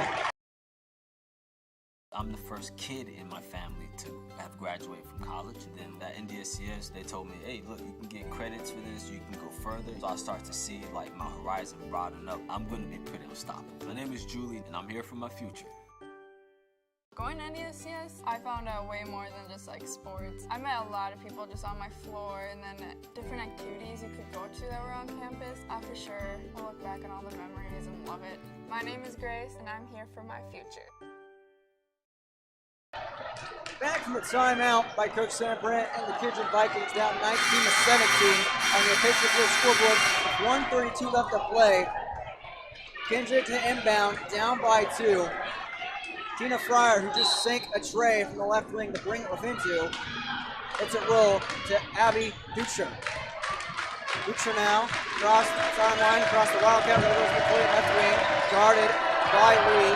Now pushing inside to Ducher. She goes right into the missed hands of Johnson, who airmails it over the head of Fryer. And backcourt picked up by Richter. Richter all alone to the rack for 2. It's slammed. Tori Richter has been the unwritten story in this one. Another steal by the Central Cass Squirrels. But Tori Richter has been all over the court. She's only 5'5", gotten a ton of offensive rebounds, has had a bunch of steals on the defensive side, and she's been playing very good small ball for the Central Cass Squirrels. Tori Richter back-to-back steals, a pickpocketer with the last 2, and now looking for it now with 105 left to play for half. Lee pushes into Smith, back up the holes, the right wing 3 is up, and in! She's got 5 and a 24-17 lead. Ducher now right elbow, kicks out. Here's a right wing 3 up by Berner. Off rim, pulled down by Johnson. Johnson now spins in, and she took a walk. Giving it right back. Turnovers by the Vikings. They have 7 in the second quarter. That was a smart defensive play there by Jaconte Smith, knowing that Johnson likes to normally draw some contact. She did the classic pull the chair move, just kind of backed up, and then Johnson was expecting contact and didn't see any. Olsen now struggling, goes to Jaconte Smith left side, midi puts up in the left block, puts in for 2. That looked easy to Jaconte Smith. Flex zone, 26-17. Here's Fryer now right wing. She goes to McCoy right corner. McCoy now drives in, puts her back to Lee. Now bounce back inside to Ducher. She has to sprawl for that basketball, and it hits the baseline. Quadruple turnovers for Kindred. It's Central Cass's world, and we're just living in it right now. This is an incredible performance in the second quarter from the Squirrels. And still only holding Kindred to 1 basket so far this whole quarter. That one lone basket by Tina Fryer, a 3 from the left wing. 12 seconds left for half. Here's Morgan Lee, right wing, pushes to Jaconte Smith. Kick out, and it's over Richter's head, and a turnover. Oh, goodness me! Victoria Richter putting her right elbow right into the Wells Fargo sign, the scores table. Turnover Central Cass, looks to be okay, but it's Kindred basketball with 4.8 left for half. 26-17, Central Cass lead. Inbound to Ducher, across the timeline. Ritter did spins, puts up, right side elbow, midi is airmail. At the end of the first half, Central Cass running away in the second quarter with a 26-17 lead over Kindred here in this Region 1 championship game. A rematch rekindled, but it's all Central Cass so far. We'll take a break and come back for a halftime report. Don't go anywhere. 26-17, Central Cass leads Kindred on your Patriot Field scoreboard. Be right back after this on YourLoveEvent.com. Since Nodak Insurance Company started, we've gone from paying by mail to paying online. Your proof of insurance is found in an app. And as farming technologies advance, our coverage protects. The way we live and work has changed, but our service and commitment remains. We're evolving to meet your insurance needs with answers where and when you need them most. Nodak Insurance Company. Your Nodak Insurance rep in Lisbon is Lee Falk. There are more than 3.5 million people who work as truck drivers, according to the United States Census Bureau. From the transportation of ag commodities to help feed the world to packages that arrive at our door, and fuel to keep us on the go and warm in our homes. Patriot Fuels is proud to serve these hardworking men and women across North Dakota with clean facilities, great prices, and a friendly staff. Patriot Fuels in Alexander with easy in and out, hot showers, #1 diesel, and fresh food. Milner with hot food options including Cooper's Chicken and Wingman Pizza. Also located in Carrington, Devils Lake, Linton, and Lisbon. Patriot Fuels wishing everyone safe travels. Hi, my name is Shane Azure. I'm the superintendent of Northwood Public School. We realized that education the last 45 days of school was going to look a little bit differently. Superintendents in our service area started calling and saying, okay, we're going to an online-based learning system and we have students that don't have internet access. What can we do to connect them? They were here within a day or two to make sure that our parents and our students were connected. This was just a small piece that we could do to try and bring some structure back to not only their teachers and schools, but some of their classmates as well. Making a difference and impacting lives comes together when you study to become a nurse at Lake Region State College. Our nursing program is available in Mayville, Grand Forks, and Devils Lake. You can pull a great career together right out of the air at Lake Region State College. Our Wind Energy Technology program offers 1- and 2-year courses training wind energy technicians. Be a part of this growing eco-friendly industry. Lake Region State College. We change lives.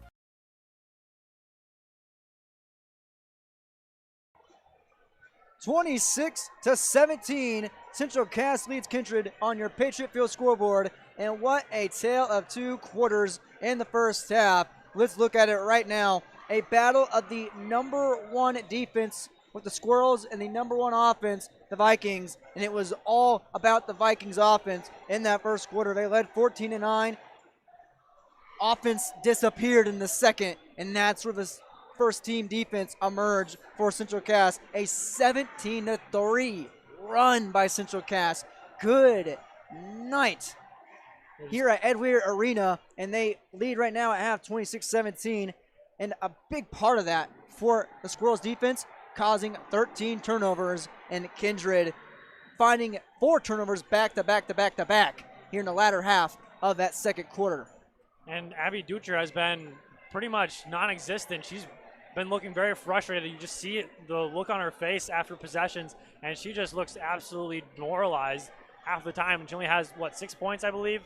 All in the first quarter. All in the first quarter. That second quarter, only those 3 points. And that second quarter was kind of similar to what Kindred did against Northern Cass in the first quarter of their game against Northern Cass just 2 days ago.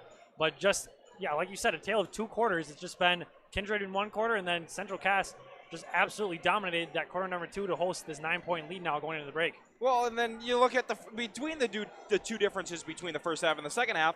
I referred to it during the break.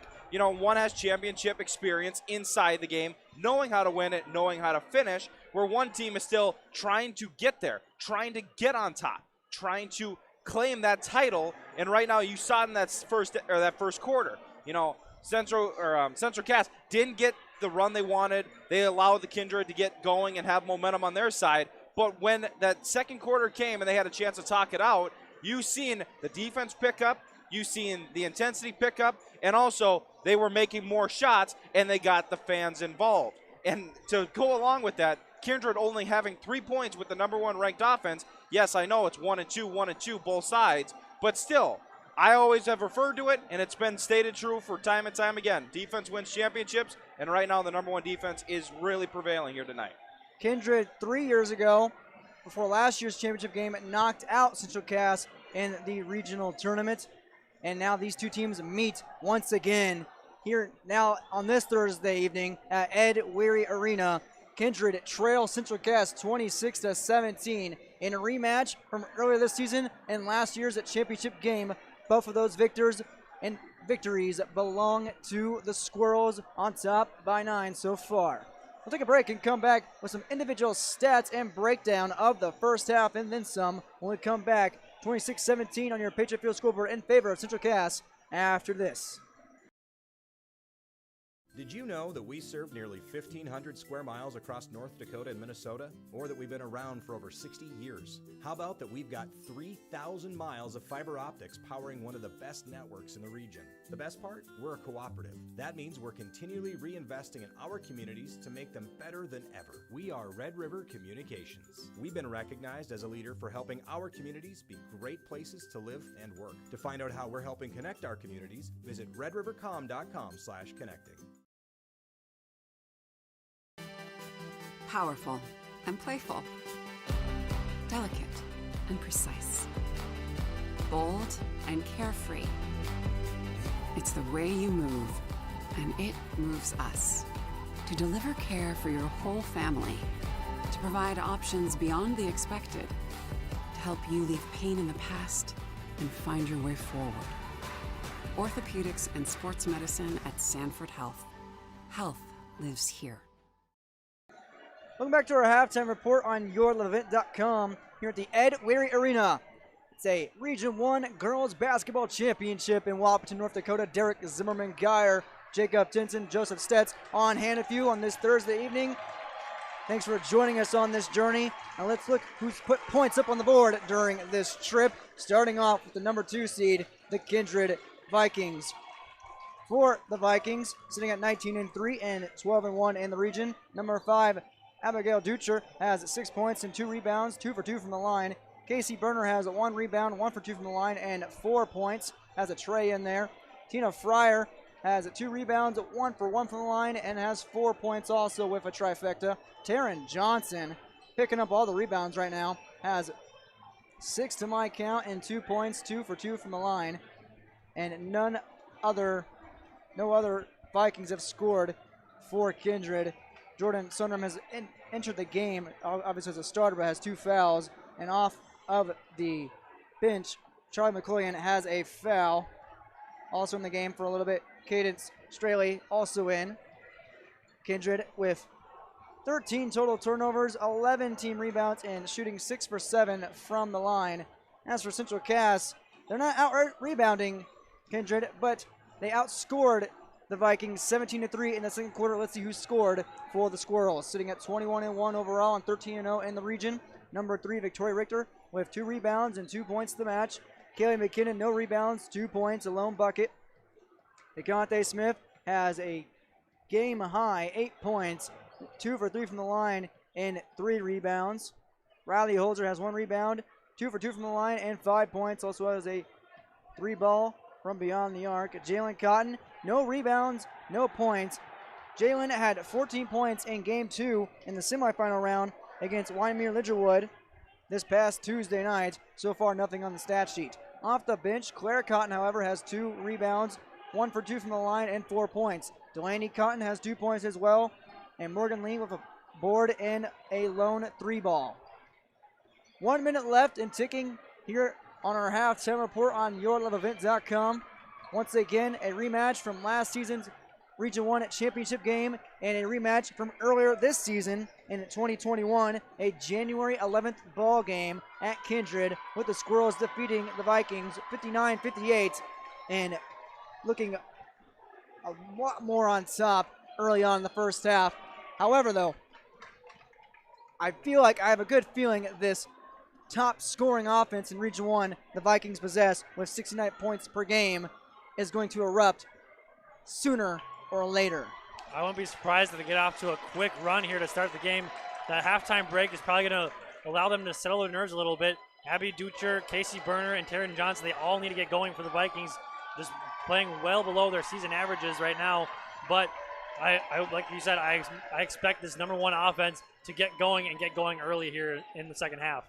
Well, not only that, but they really, for the Vikings, need to get Dutcher going. She averages 20 points a game on the season so far, with 3 players in double figures as well to go along with the Vikings. But they need to get Dutcher going, and Central Cass is doing a great job containing it tonight. Kenji with the basketball off the inbound, going left to right on our dial. Dutcher now top, he spins it right to McKinnon. Now dishes off to the right side to Fryer. Now cross court over. Now this is number 24 Sunram. She loses her footing, and it's a ground call against Central Cass. First one of the second half. I believe it's going to inbound. I'm pretty sure it's against Cotton. Yes, it is. Her third foul. Which one? Jalen Cotton. Jalen Cotton. Sorry about that. I forget sometimes that there's 3 Cottons out there. A trifecta of Cottons. And another foul inside. Sunram again fouled. And a good chance it might be on Cotton. And it looks like it is Jalen Cotton. She comes to the bench. Her 4th foul, no points, no boards.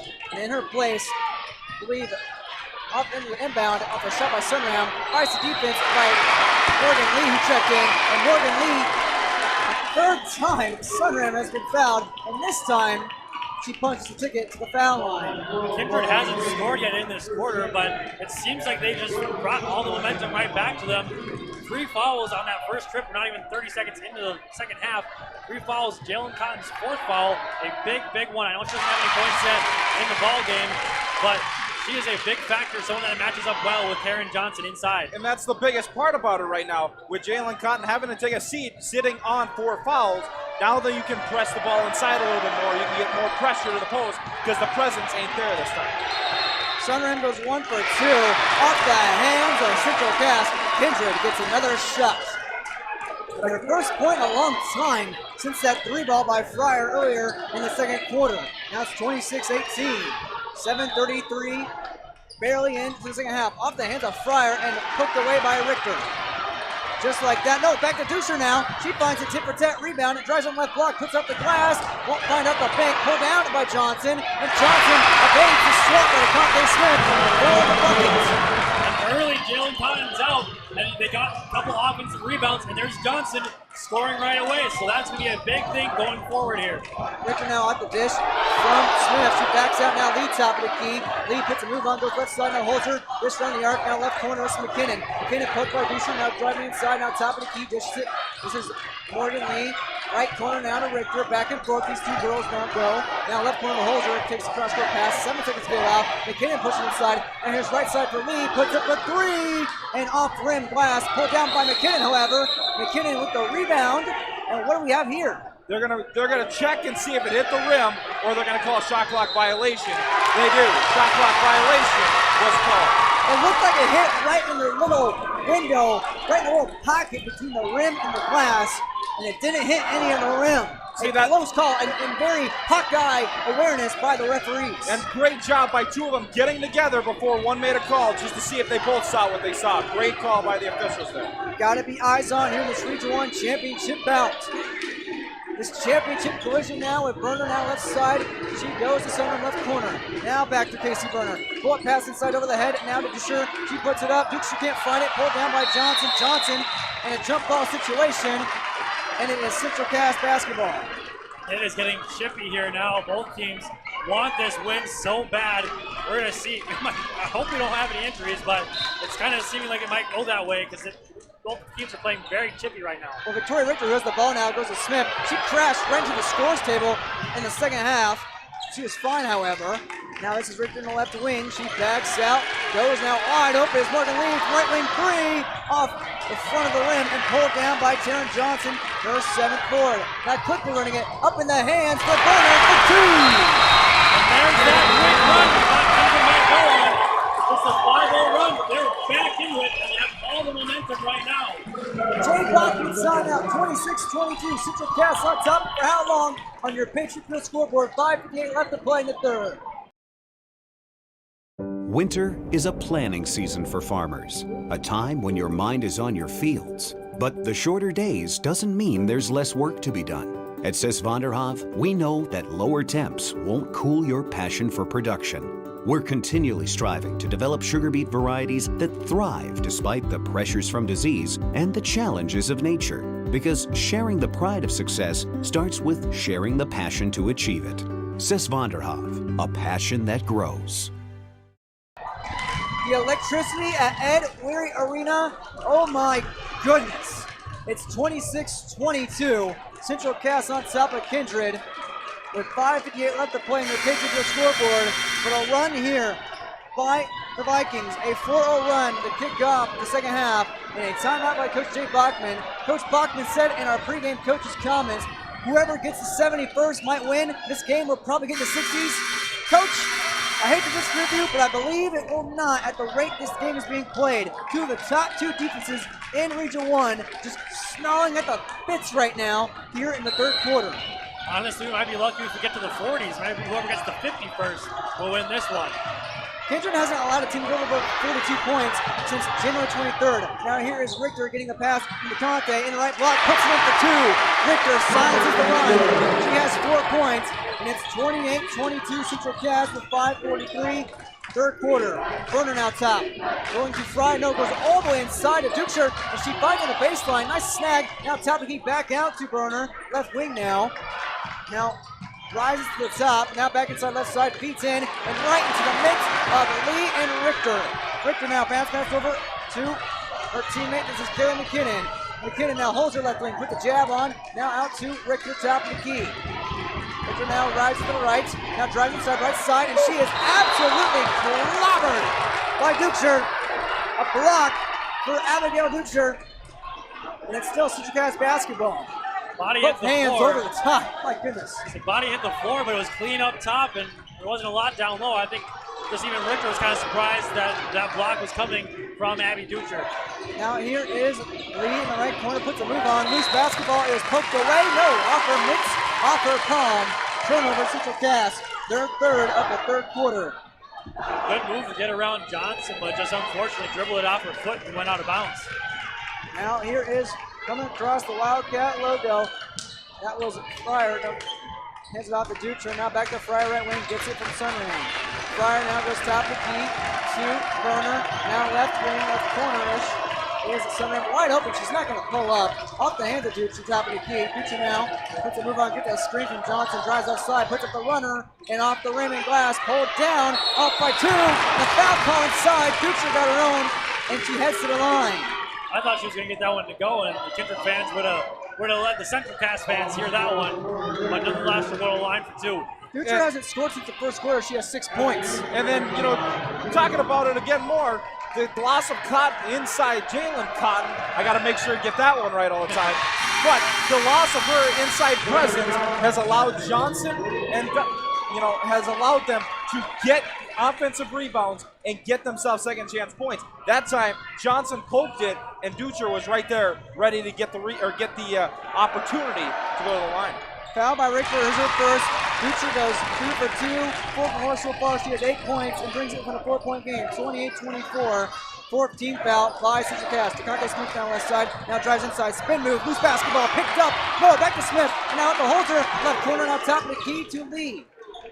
Barely got that one back. Had to scrap for it. Now here's a right wing by McKinnon. She spins inside right elbow. Now here's Clark Cotton, right corner three. Airmailed and out of bounds. No spade by Lee. She tried to bounce it off Johnson, but it's Kindred basketball.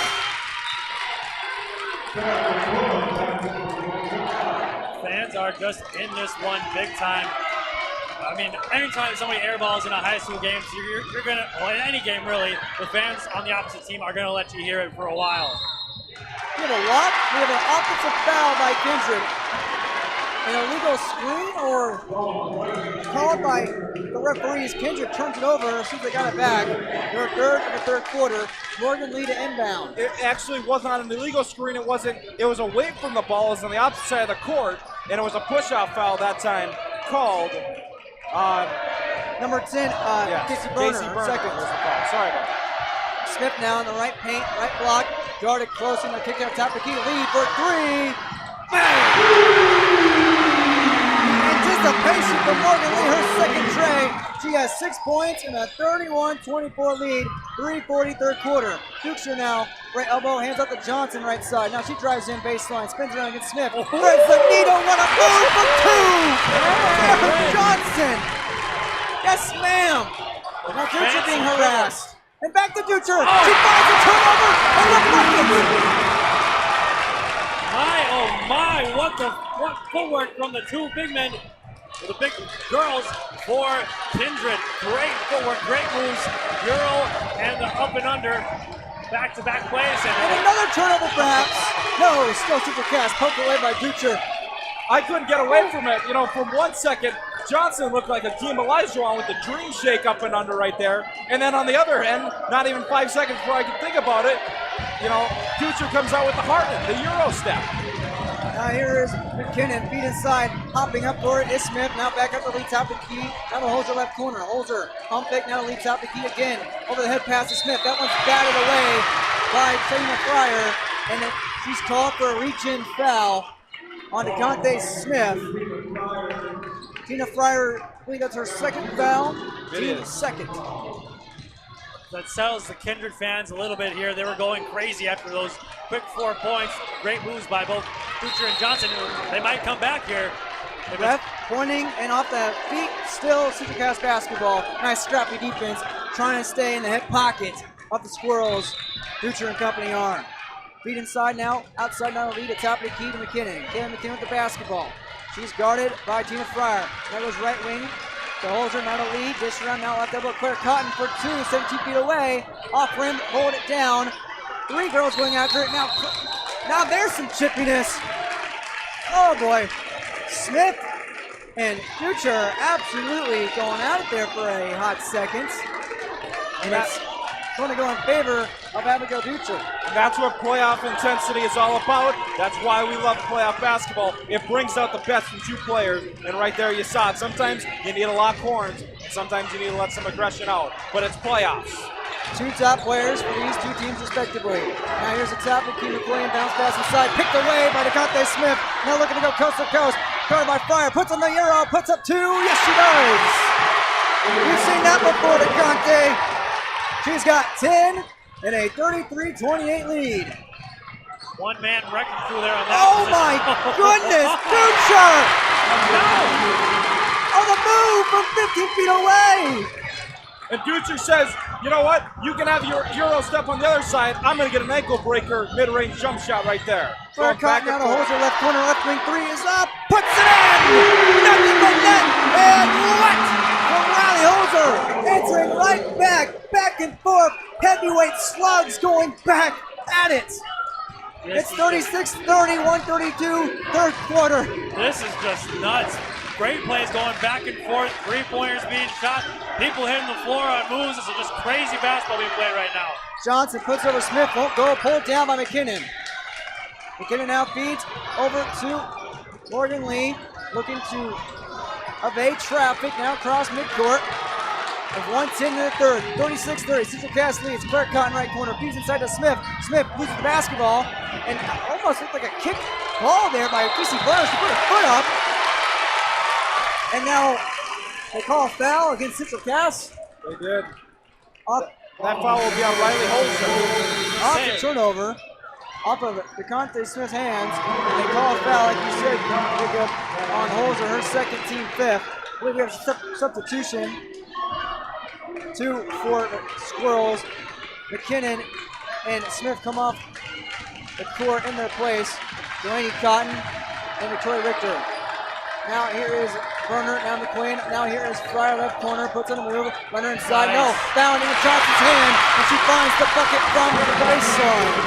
Karen Johnson has 8 points. It's a 4-point deficit. 36-32. Answering right back. Back and forth we go. That's just a couple of seconds there, going back and forth. Back and forth now at 38-32. Shot clock turned off, 26 seconds left. Now here is Ducher coming in off the bucket from Richter. Ducher puts up the left baseline and answers right back. Ducher now has a game high 14 points, 38-34. Slug for slug, blow for blow. 10 seconds now in the third. Here's Claire Cotton left corner.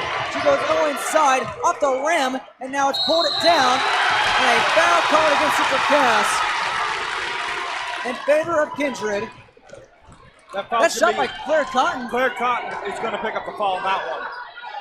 She put up a heave. It wasn't even, I don't believe that was intended for a shot. She was trying to feed inside, nonetheless. She was trying to throw it to a spot, and then just the hoop was in the way. 2 seconds off, gets it off from Fryer, and the Patrick Mahomes pass won't find the mark. from Casey Berner. But it's become a much tighter contest here at Ed Weir Arena at the end of the third quarter. Central Cass still on top over Kindred, 38-34 on your Patriot Field scoreboard. Right back after this break and fourth quarter action coming up after this on yourloveevents.com. Farming today doesn't always feel the same way it used to. Then again, some of it feels all the same. Maybe it isn't so much the jobs that changed, but how they get done. Now that's a different story. Everything got bigger and smaller at the same time. Insurance, accounting, and taxes can get complicated, so you need an expert who's looking to keep every dollar possible in your pocket. Ag Country, experts in every field.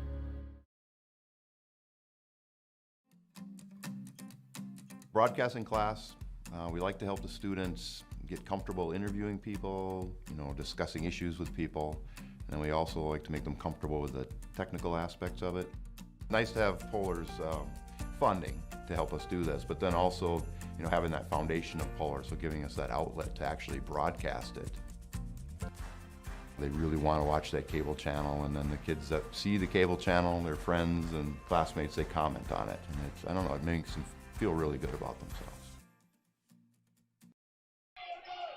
Welcome back to Ed Weir Arena for the final quarter of regulation. 38-34, Central Cass leads Kindred in the Region 1 girls basketball tournament in the championship game. And immediately Central Cass turns it over to start off the fourth period. 38-34, Central Cass leads for how long on your Patriot Field scoreboard? Now back to Kindred with Abby Ducher. Goes inside and now to Fryer. Fryer 13 feet away looking to dish. She goes out to center and now to Johnson, right short corner. Johnson now on the right corner. She stepped on the baseline with a 3-second violation call against Kindred. They turn it over back to Central Cass. And that, I said maybe whoever gets to 40, even 50 will be the winner of this one. But that was a good offensive quarter in that last quarter for both teams, really. Kindred able to get back into it, just down 4 here as we go into the quarter. Oh, sit down! DeConte Smith from the right short corner plants Kindred.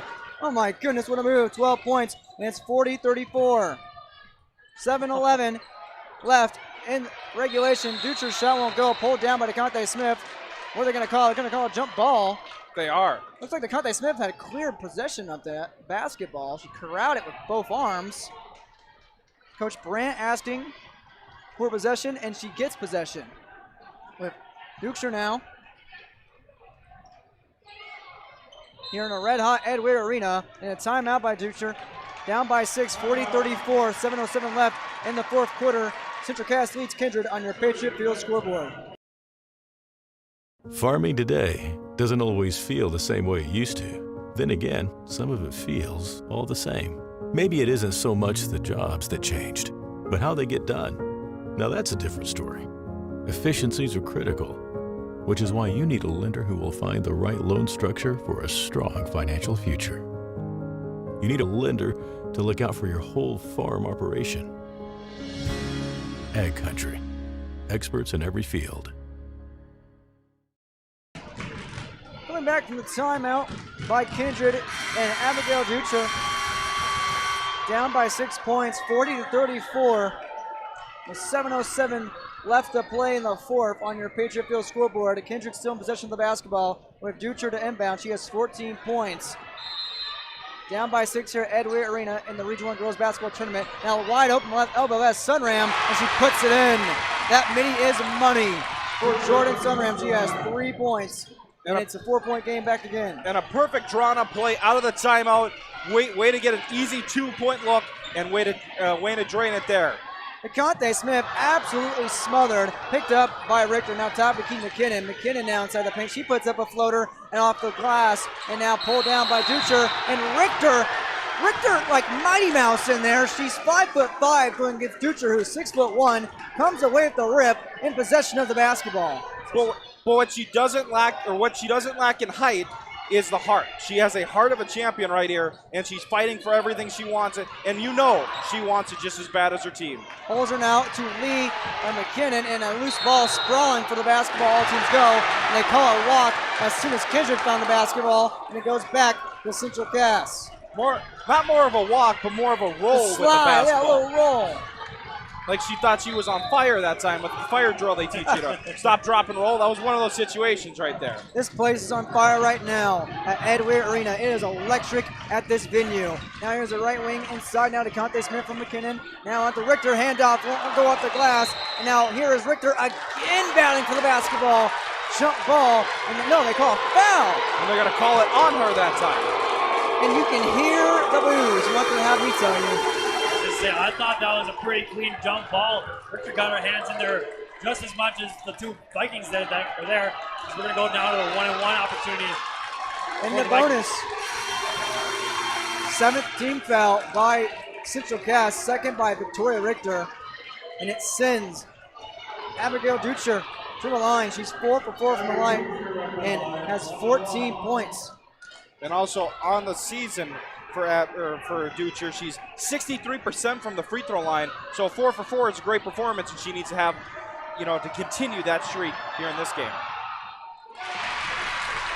Big free throw to give her another opportunity here from the free throw line. Making her money's worth, living up to the name so far tonight she's built. 5 for 5 with 15 and a 3-point deficit. Can she bring it within 2? She doesn't. Her first miss, and it's pulled down by DeConte Smith. Her fourth. Now she's running for 3-on-1, and baseline now kicks out Richter in the left short corner. Richter now to top the key to Lee. Lee goes over to Mountain McKinnon right wing. He's inside back to Smith, around the arc, around the world. Bounce back to Holzer left corner. She puts a move on now, top the key to Morgan Lee. Lee looking, dicing, now goes inside, back out to Holzer, left wing. She goes cross court to McKinnon, right wing, feed inside back to Smith. Want to get that post, not finding the post, off the rim and pulled down by Richter. Now alone in the baseline, and she is smothered for the block by Johnson. Loose basketball is found by Holzer. Now back it out to Lee with a fresh shot clock. Now inside to Smith, and right into the hands of Taryn Johnson. Turnover, Central Cass.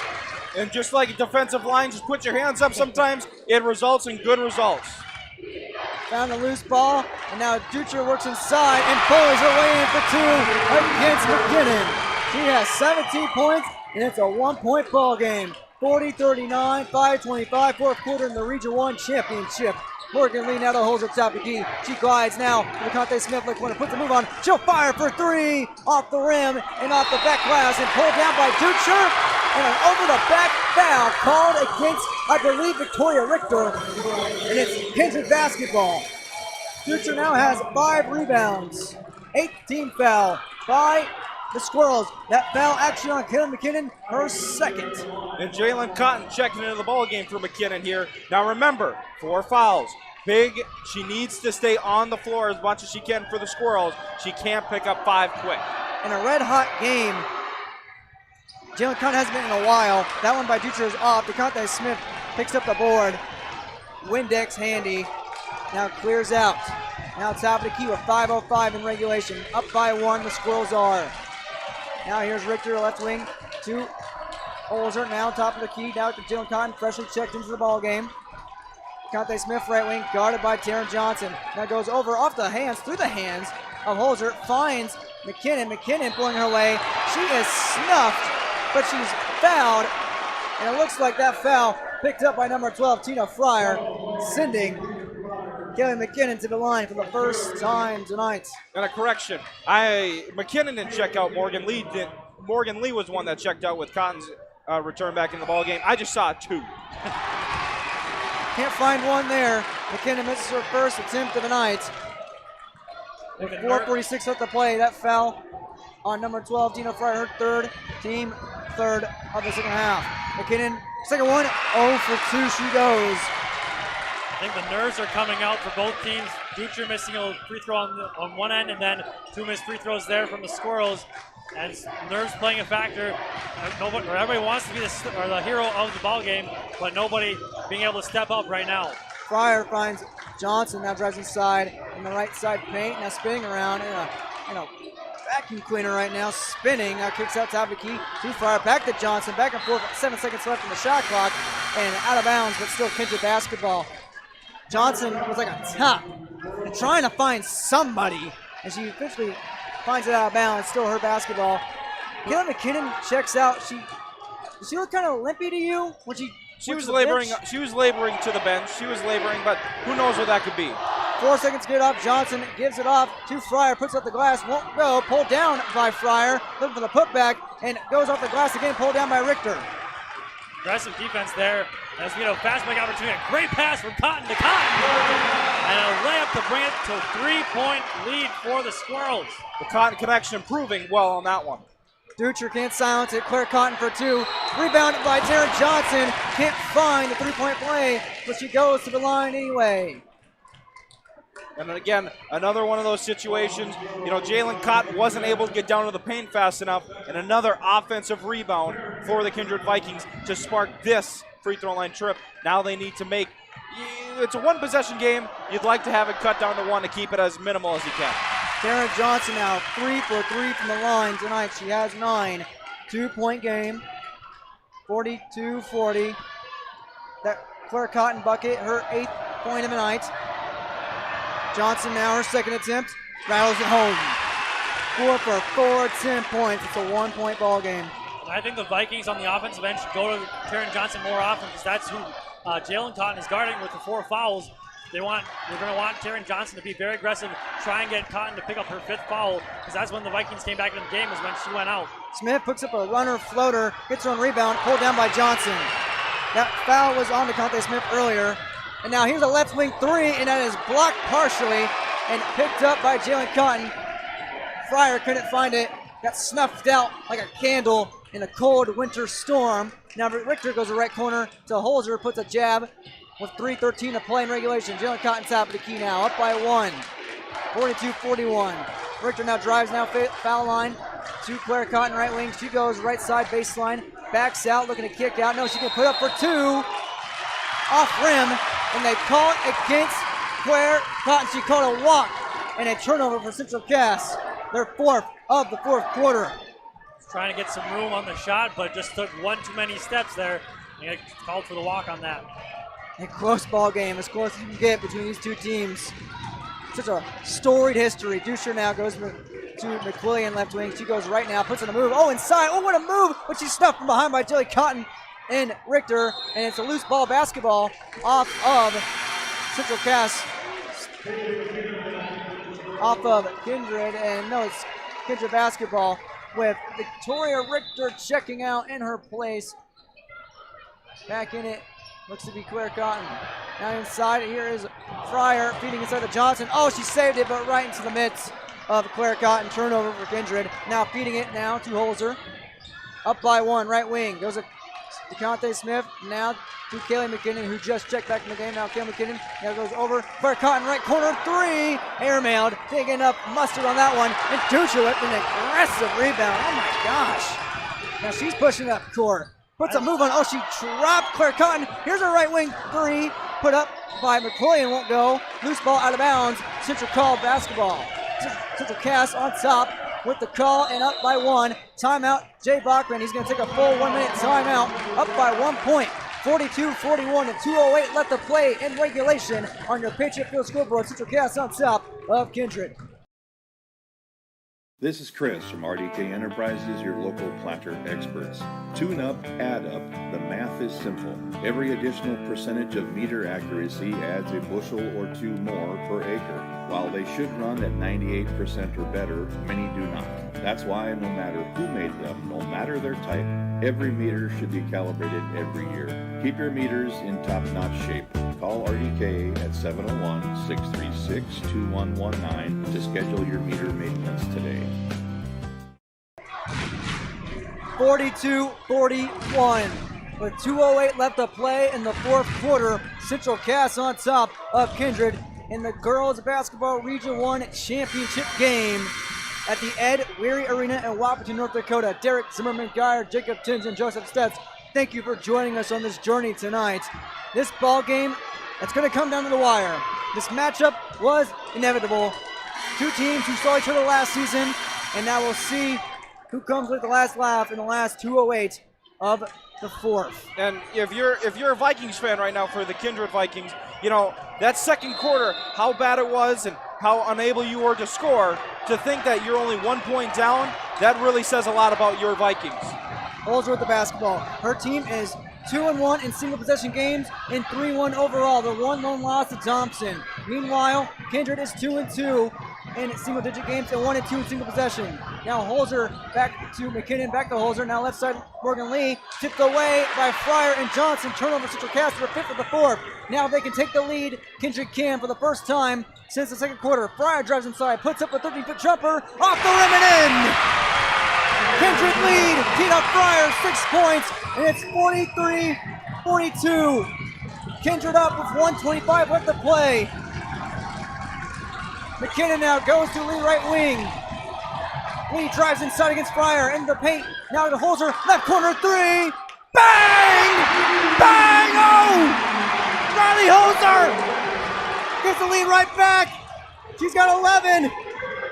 It's going to go back and forth the rest of the time here. Layup up. Future answers. Back and forth. It's going to be like that the rest of the ball game. I'd expect winding down last seconds here of the ball game. 45 all. 53 seconds in the 4th. McKinnon right wing. Off the layup from Dutra for 2. And now what do we have right here? They call a foul against Kindred. With McKinnon driving. It's a tie game. Dutra has 19. There's a 19 points. Please subscribe to our YouTube channel for content like this. This ball game. Lord have mercy, Joseph and Jacob. This is what you expect out of the number 1 and number 2 seeds and the number 1 and number 2 team in Region 1. Timeout, Jay Bachman and the Squirrels. 45 all, 47.7 left in regulation. Central Cass and Kindred, the top 2 teams in the region, all knotted up here in the Region 1 championship game on your Patriot Field scoreboard. Jacobson Red Angus Annual Bull Sale, Wednesday, April 14th at the ranch near Hitterdall, Minnesota. 60 of the region's highest quality Red Angus bulls from Prairie Red Angus, Jacobson Red Angus, with sale broadcast live at DVA Auction. Request a catalog today. gjrangus@feltontel.net is the email. 701-361-3189. Jacobson Red Angus Annual Bull Sale. 60 of the region's highest quality Red Angus bulls selling Wednesday, April 14th. Welcome back to Ed Weary Arena. Central Cass and Kindred knotted up at 45 all on your Patriot Field scoreboard with 47.7 left in the 4th quarter here in the Region 1 Girls Basketball Championship Contest. A collision and then some, I would say. Kelly McKinnon the inbound, looking for the lead.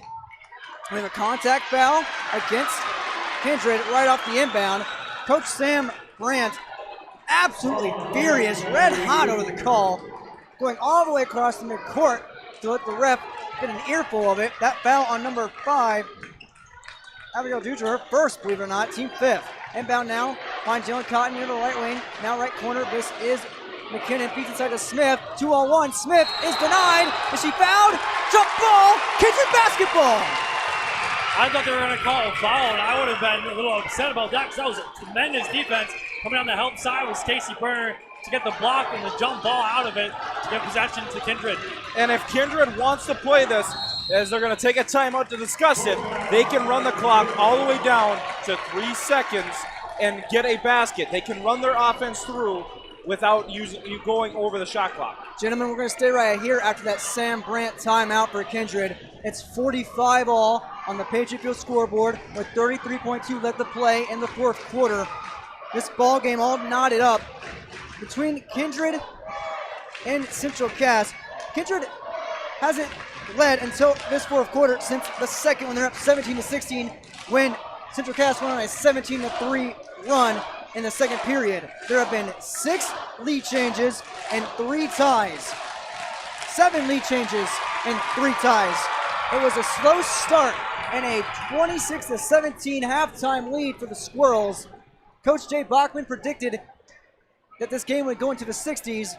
We're not even to the 50s yet here in this rematch rekindled. And that's just a credit to both of the team's defenses, just playing tremendous defense. I mean, the offenses have shined through at their times, showing the number 1 and number 2 offenses as well, but it's been the defense that's been the highlight so far here in this one. Now, when you go into this timeout and you want to discuss what you want to do, who you put the ball in the hands, I pretty much know who we're all putting it all in for the Kindred Vikings. Number 5, Abigail Dutra has 19 points, a game high. Taryn Johnson also has 10. Inbound goes to number Superintendent Casey Berner.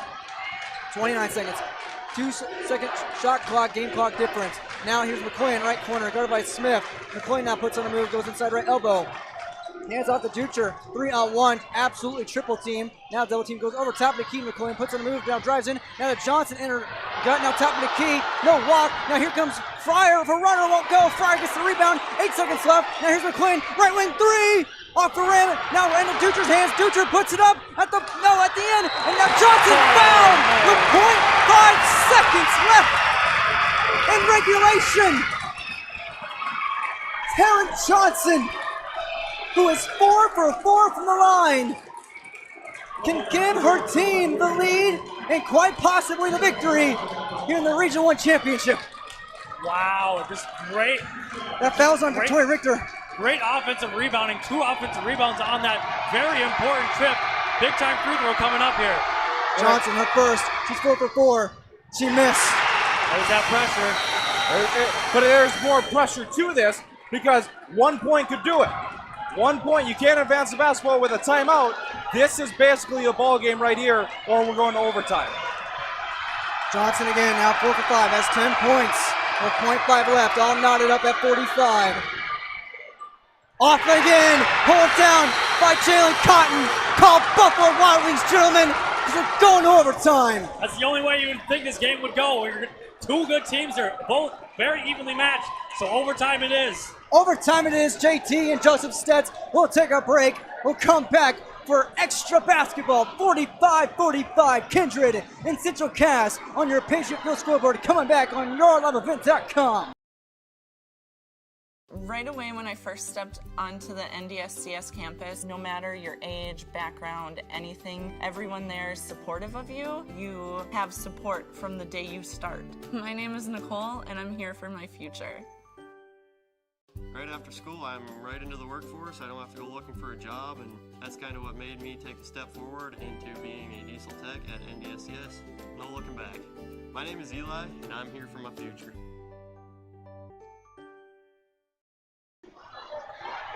Welcome to overtime, ladies and gentlemen. 45 apiece. Number 2 seed Kindred, number 1 seed Central Cass. Electricity in the air at Ed Weary Arena, Wapaton, North Dakota, in the Region 1 Girls Basketball Championship Contest. Derek, are you ready for 4 more minutes of this? I'm ready for 4 more minutes and then some. Bring it on. Kindred and Central Cass to tip off for the second time this evening on this Thursday night. Thank you for joining us on yourloveevent.com. Please hit the subscribe button for content like this. If it's going to end for one team this season, what a way to go out. Smith versus Ducher, advantage Ducher. Now to Fryer, and Fryer feeds it right into the Kindred student section. So I have to make a new list here, a new quarter section for my stat sheet. Kindred first turnover of overtime. And those 2 free throws, missed free throws by Taryn Johnson, might play into effect, as that might give some momentum in the favor of the Central Cass Squirrels, because those are 2 chances with under a second to win the ball game and just couldn't get it done for Johnson. Because this is the team Kindred has to beat. You know, the Squirrels have shown that they can beat them with the experience right there. They've shown they can beat them. Kindred had their shot. Kelly McKinnon, reverse shot right there inside the scoop layup, 47-45. And here's a right wing 3 up by Berner, won't go. Here's a scrum for the basketball. 5 players all involved, jump ball. Central Cass basketball. They all want this so bad. Every player pretty much hitting the floor, trying to get that ball. Just incredible hustle from both teams right now. It came down to this with 0.5 seconds left in regulation. Taryn Johnson was fouled by Victoria Richter. Had a chance to go to the line and take the lead. She was 4 for 4 from the line and clanked 2. Now it's 47-45 Central Cass with 3:13 in overtime. Kelly McKinnon left corner, now short corner, back out to Conte Smith, left wing. Smith hands off to Jalen Cotton, top of the key. Jalen Cotton had 14 in game 2 in the semifinals. Now right corner, she fires away for 3. Airmailed right into the lap of Richter. She is fouled off the putback and heads to the line. There's that scrappy play of Richter getting it done on the offensive glass. Once again, only 5'5", but she finds her way to the basketball every single time. She's always around the basketball. Such a scrappy player is Richter. Don't count out your short kings and queens. Number 10, Casey Berner with her third foul, team 10th, and the first one up by Richter is in. I know I already made the comment already, but with Richter, you can measure size, you can measure everything else, or you can measure it, but you cannot measure a person's heart when it comes to the game. Her first trip, she sinks both. Icy here on a hot electric night at Edry Arena. She has 8 points, and it's 49-45. Central Cass on top, 2:48 overtime. Now here's McQuillian near the foul line. Bounce pass to Taryn Johnson, right wing. Feeds inside to Ducher, right back in the student section. Ducher, they're going to say tip ball? They're going to say off McKinnon as she was coming over. You know, as Ducher basically did like a little pull the chair move there, was trying to bait it back, but McKinnon came over and they're going to say barely touched her. Almost turned it over. Fryer saves that one into no man's land. Now McQuillian feeds inside to Ducher from the left block. Goal couldn't get off, bottom of the rim, and pulled down by Kaylee McKinnon. Her third rebound. A good move and a shot that Ducher normally makes. Just left it a little short on that one, though. Smith from the baseline feeds to Richter. Touch pass. Oh, she's denied. Here comes Ducher now. Running the court. 2-on-2. Bounce pass over to Berner for two. Rattles in and out. And now here's a scrum for the basketball. Jalen Cotton has it. And whose basketball is that? I think they're going to call a foul. No, they're going to call jump ball. Jump ball. And the last one went to Central Cass, so it's Kindred. And you know the Central Cats fans are not happy with that one. Ducher's shooken up a little bit on that one, I think. Conte Smith kind of fell on her as they were going for that jump ball, so she's a little shaken up here going into this one, but she's tough. She's going to play this one out. 49-45. Central Cass leads with 2:14 left in overtime. Now here's Fryer, top of the key. She'll fire for three. Off back iron. Pulled down by Jalen Cotton. Jalen Cotton now to Conte Smith. Smith now loses the basketball, finds it back to Kaylee McKinnon. Right front court. Right next to Coach Jay Bachman. Now goes to the top. And the logo to Holzer. Now dish around the arc to the right corner to Conte. Conte Smith now over the top to McKinnon. Now dish around again. Holzer now drives to the right, glides. Now this is Richter right wing. Richter drives the foul line. Now back to McKinnon left side. Richter and then McKinnon puts it up in double traffic and she's fouled, heads to the line. Kaylee McKinnon 0 for 2 from the line so far.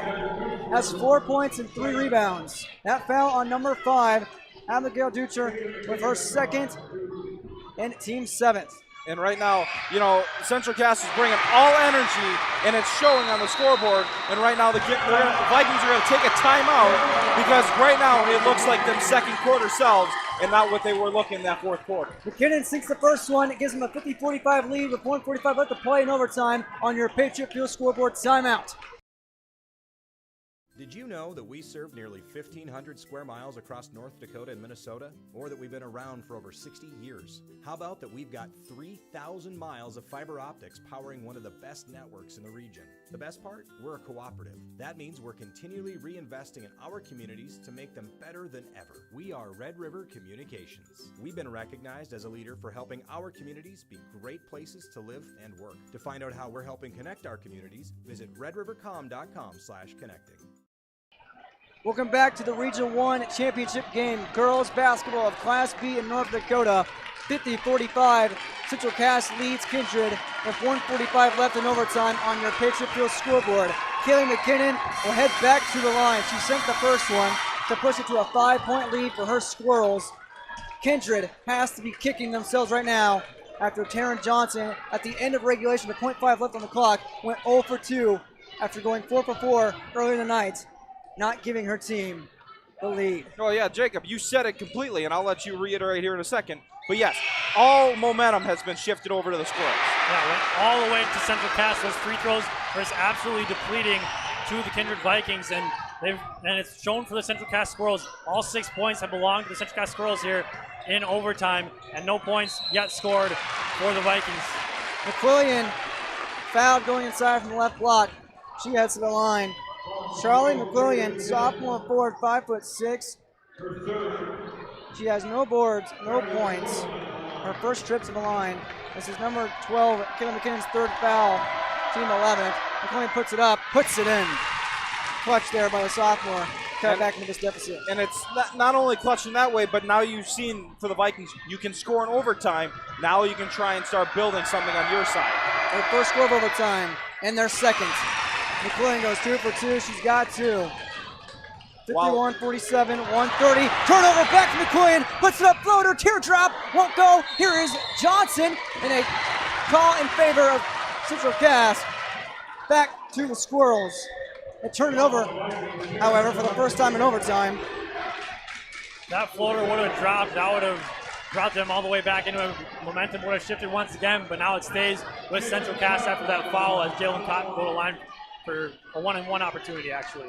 Taryn Johnson, her second foul. Team 8. Jalen Cotton heads to the line. It's her first trip to the line. She has no points and 2 boards. Now she's got 1. Very cool under pressure. Very cool and able to sink the first one. Pushes it to 52, 47, 125 in overtime. Jalen Cotton had 14 in the semifinals. She has 2 right now. 2 for 2, 53, 47. Big time free throws there. Pushes it to 6 points now with just under a minute and 20 here to go. Time to turn it up. Current fourth game, McCoy now gets some Ducher. Left wing, now top to Keita Fryer. Fryer looking to dish. Now drives inside, guarded by Smith. Gonna back out, now back into Smith. Gotta find somebody. Finds Burner right wing. Burner now drives to the right baseline. Puts up, oh, scoop layup, won't go. Pulled down by Jalen Cotton. Jalen Cotton now to Smith, and Smith is fouled by Fryer, sending Vicante to the line with 1 minute on the dot left in OT. I think the Central Cass fans and some of the players are feeling that they're on the cusp of going back to state once again. And not only that, one of 2 free throws or both free throws, almost with a defensive stop, is pretty much the icing on the cake in this one. Conte is 2 for 3 from the line so far tonight. Now 2 for 4. She misses that one. Here's a basketball scrum, and who's it in favor of? Kindred loses possession. Can't find it. And Central Cass gets it right back. And the bench is cleared there for a second. Timeout on the board. 53-47. Central Cass leads with 58.9 seconds left. And OT on your Patriot Field scoreboard.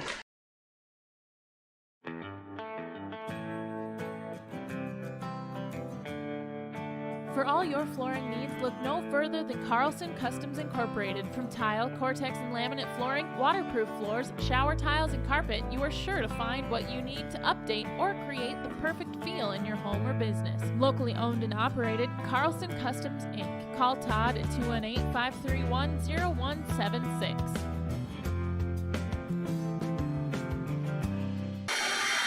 (53-47) Central Cass lead over Kindred at 58.9 left to play in overtime in the Region 1 Championship on your Patriot Field scoreboard. Kelly McKinnon inbounds to Riley Holzer right front court, guarded by McCullion. 55 seconds in ticking. Now goes to Victoria Richter. What we got here? And we have a call against Kindred, sending the Squirrels to the line. Charlotte McCullion picks up that foul, her third. Team 10th now in double bonus. It's going to send Riley Holzer to the line to shoot. It's now the double bonus, so she'll shoot 2 automatically. Holzer has 11 points, is 2 for 2 from the line this evening. 3 for 3. Putting some icing on this one. 54-47. And now, no matter what, it's now pushed over a 2-possession into a 3-possession lead. Got to turn it up for the Vikings. Holzer, money, cash, nails. Vikings need to go quick here. Just need a bucket, not necessarily a three-pointer. You go quick. Future air mails, almost got her own putback. Almost got her own rebound. Goes out of bounds, but still Kindred basketball. Air ball nonetheless. Future now to inbound. Down by 8. Goes to Fryer. Left wing 3. Off rim and now over the back from Ducher. Called against Abigail. And it sends Central Cass back with possession and back to the line. Jacob, I think the nail has been put in the coffin. Yeah, it's going to be tough to come back from this one. That three-pointer, that would have fallen for Tina Fryer. That would have made it at least a little more interesting here, but 8-point lead right now and a potential to grow it to 10 points. It's going to be tough to come back with just 43 seconds here to go. This is number 12, Kayla McKinnon. She's 2 for 4. And not only that, especially hard when you've only put in 2 points in the overtime session so far. That one hit every part of the rim and rattled off. Going off there from McKinnon. A foul on Dutcher, her third, team 11th. 43.4 seconds in overtime. Over 2, McKinnon goes. Still an 8-point game. Now pushing up quickly now. Here's Dutcher. Dutcher now to the right side now top. McCoy now feed inside to Taryn Johnson. Right side baseline. Tight rope. Her first layup up in for 2. Clutch there by Taryn Johnson.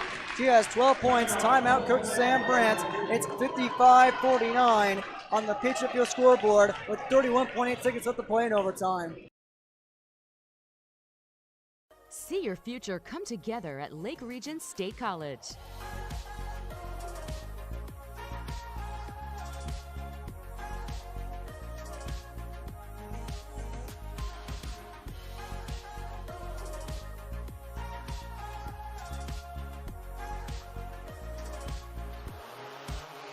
Train for in-demand careers, part-time, full-time, or online. At Lake Region State College, we change lives. 6-point game here in overtime, 55-49 with 31.8 seconds in overtime left. Off the timeout, Coach Jay Bachman and the Squirrels still talking over. Central Cass leads Kindred by the score of 55-49 on the Patriot Field scoreboard. Shot clock is turned off. Just had a reverse layup from the right block by Taryn Johnson. She now has 12 points to cut it to a 6-point deficit with essentially 32 seconds left to play. Now if for the Vikings, you have to get it back, the turnover, or you have to take your chances at the foul line. Now over, quarterback pass, the cut is right in the midst of Taryn Johnson. What were the Squirrels thinking? Now here's McCloyan, gets it from Burner. Now right side, it goes to Fryer, top of the key. Now Taryn Johnson back and forth. Fryer, right wing 3. Off rim, pulled down by Dutcher. Dutcher was absolutely being harassed in the hip pocket, but they call it Central Cass basketball. Great box out there by McKinnon. Just Dutcher couldn't get around her, had a hand on the ball with those long arms, but just couldn't get around her off of a great box out to make sure she had position of where the basketball was. And they're going to call a foul for over the back because technically she was still in the box out by McKinnon, and McKinnon's going to get rewarded with free throws here. Dutcher, her fourth, 12-team foul. McKinnon up, in. She has 7. The Vikings wasted a lot of time on that last possession, but credit the Central Cass Squirrels for playing harassing defense, not allowing them to get up a clean look until about that 17-second mark. 2 for 2, McKinnon goes. It's 57-49, 8-point game. Here is Dutcher. Oh my goodness, okay. Not over yet, shot still going. Dutcher drains a 3 from the right wing, and immediately being fouled is Olzer in the right short corner, and she'll head to the line. 22 points for the junior guard, Abigail Dutcher. But it's 5.1 on the clock, and it's a 5-point lead for Central Cass. Just listen to the fans right now. They're chanting the "I believe we will win." 5 seconds to go here. 5-point lead for a chance to bring it to 7 here for the Squirrels. Holds her at the foul line. She's 4 for 4 with 13 points. First miss. Don't count it out yet. Crazier things have happened. Absolutely. Dutcher hit a half-court shot earlier in the playoffs here, so you never know. Could happen again. Holds her now. Does she brick this? No, she doesn't. She could have wasted time right there. Gets it in though immediately. Now inside. Now over in the left corner. Here is Burner, left corner 3 at the buzzer. It doesn't matter. Central Cass storms the court. Back to back. Ballroom dances for Central Cass. Tack on a ticket to my knot for the Squirrels. Just a great game between two great teams. This is what you expected out of number 1 and number 2. And Central Cass has become the victors once again. They've marked their stamp on this Region 1. Just an incredible game out of Central Cass here tonight. A rematch rekindled here in this rivalry game between the number 2 seed Kindred Vikings and the number 1 Central Cass Squirrels. Advantage Central Cass for the 2nd season in a row. And now they're going dancing, am I not, at the state tournament.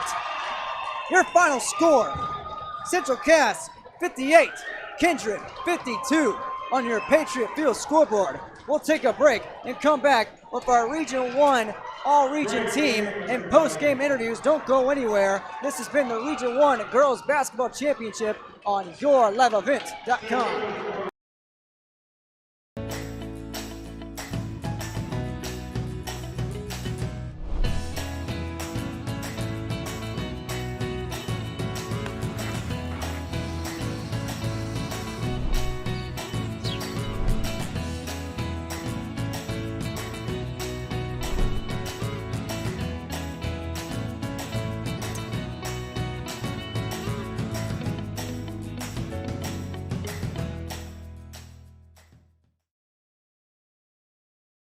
You're never too young to start saving for your future. Dakota Heritage Bank offers the Grow With Us program for kids. It's a young savers club with various incentives, including newsletters, a higher savings rate, bonuses, and more. Contact Dakota Heritage Bank to find out more about the Grow With Us program. Dakota Heritage Bank has 10 locations across North Dakota and northwestern Minnesota. Dakota Heritage Bank offers mobile banking, online banking, and bill pay. Visit us online, dhbanknd.com. Dakota Heritage Bank, Equal Housing Lender, member FDIC.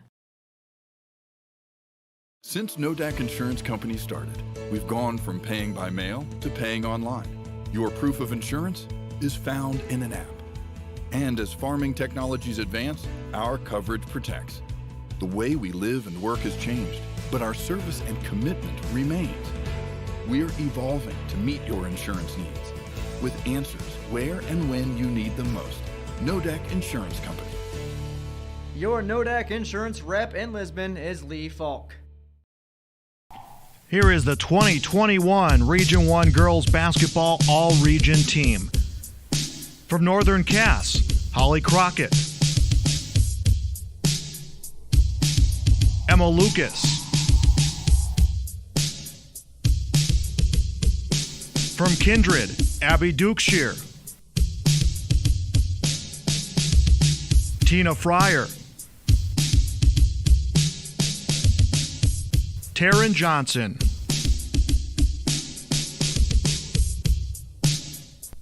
from Winemere Lidgerwood, Drew Froelich, from the Central Cass Squirrels, Riley Holzer, Kaylee McKinnon, DeConte Smith, from Tri-State, Hannah Leverson, from the Hankinson Pirates, Kaya Mauk, from Richland, Megan Rube, From Lisbon, Olivia Toohey. from Enderlin, Caitlin Tingley, from the Maple Valley Raiders and All-Region and the Senior Athlete of the Year, Courtney Hovelson.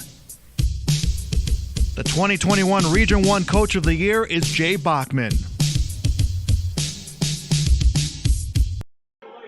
Welcome back to yourliveevent.com. Central Cass was just awarded its Region 1 championship plaque for the second straight season here in the 2020-21 campaign. They knocked off Kindred 58-52 on your Patriot Field scoreboard, and now our post-game report begins. Thanks to our all-region team and our sponsors this afternoon. Thanks to everyone for tuning in. As we're about to have Joseph Stetz head down to the main floor to talk with Coach Jay Bachman and his Squirrels. Back-to-back ballroom dances for Central Cass. They knocked off Kindred last season. They knocked off Kindred early in the regular season, and they make it 3 in a row for their Squirrels team, the Squirrels squad. Now line up at midcourt. Let's see how they got there here in our full game breakdown. It was Kindred with the early lead, the number 2 defense in Region 1 with a stifling effort in the first quarter, up 14-9. 5 turnovers apiece for both teams in that first quarter, but a 17-3 run by Central Cass, with the Squirrels taking a 26-17 lead at halftime. The last time the Vikings led before the fourth quarter was 17-16, with Central Cass knocking out that lead amidst their run.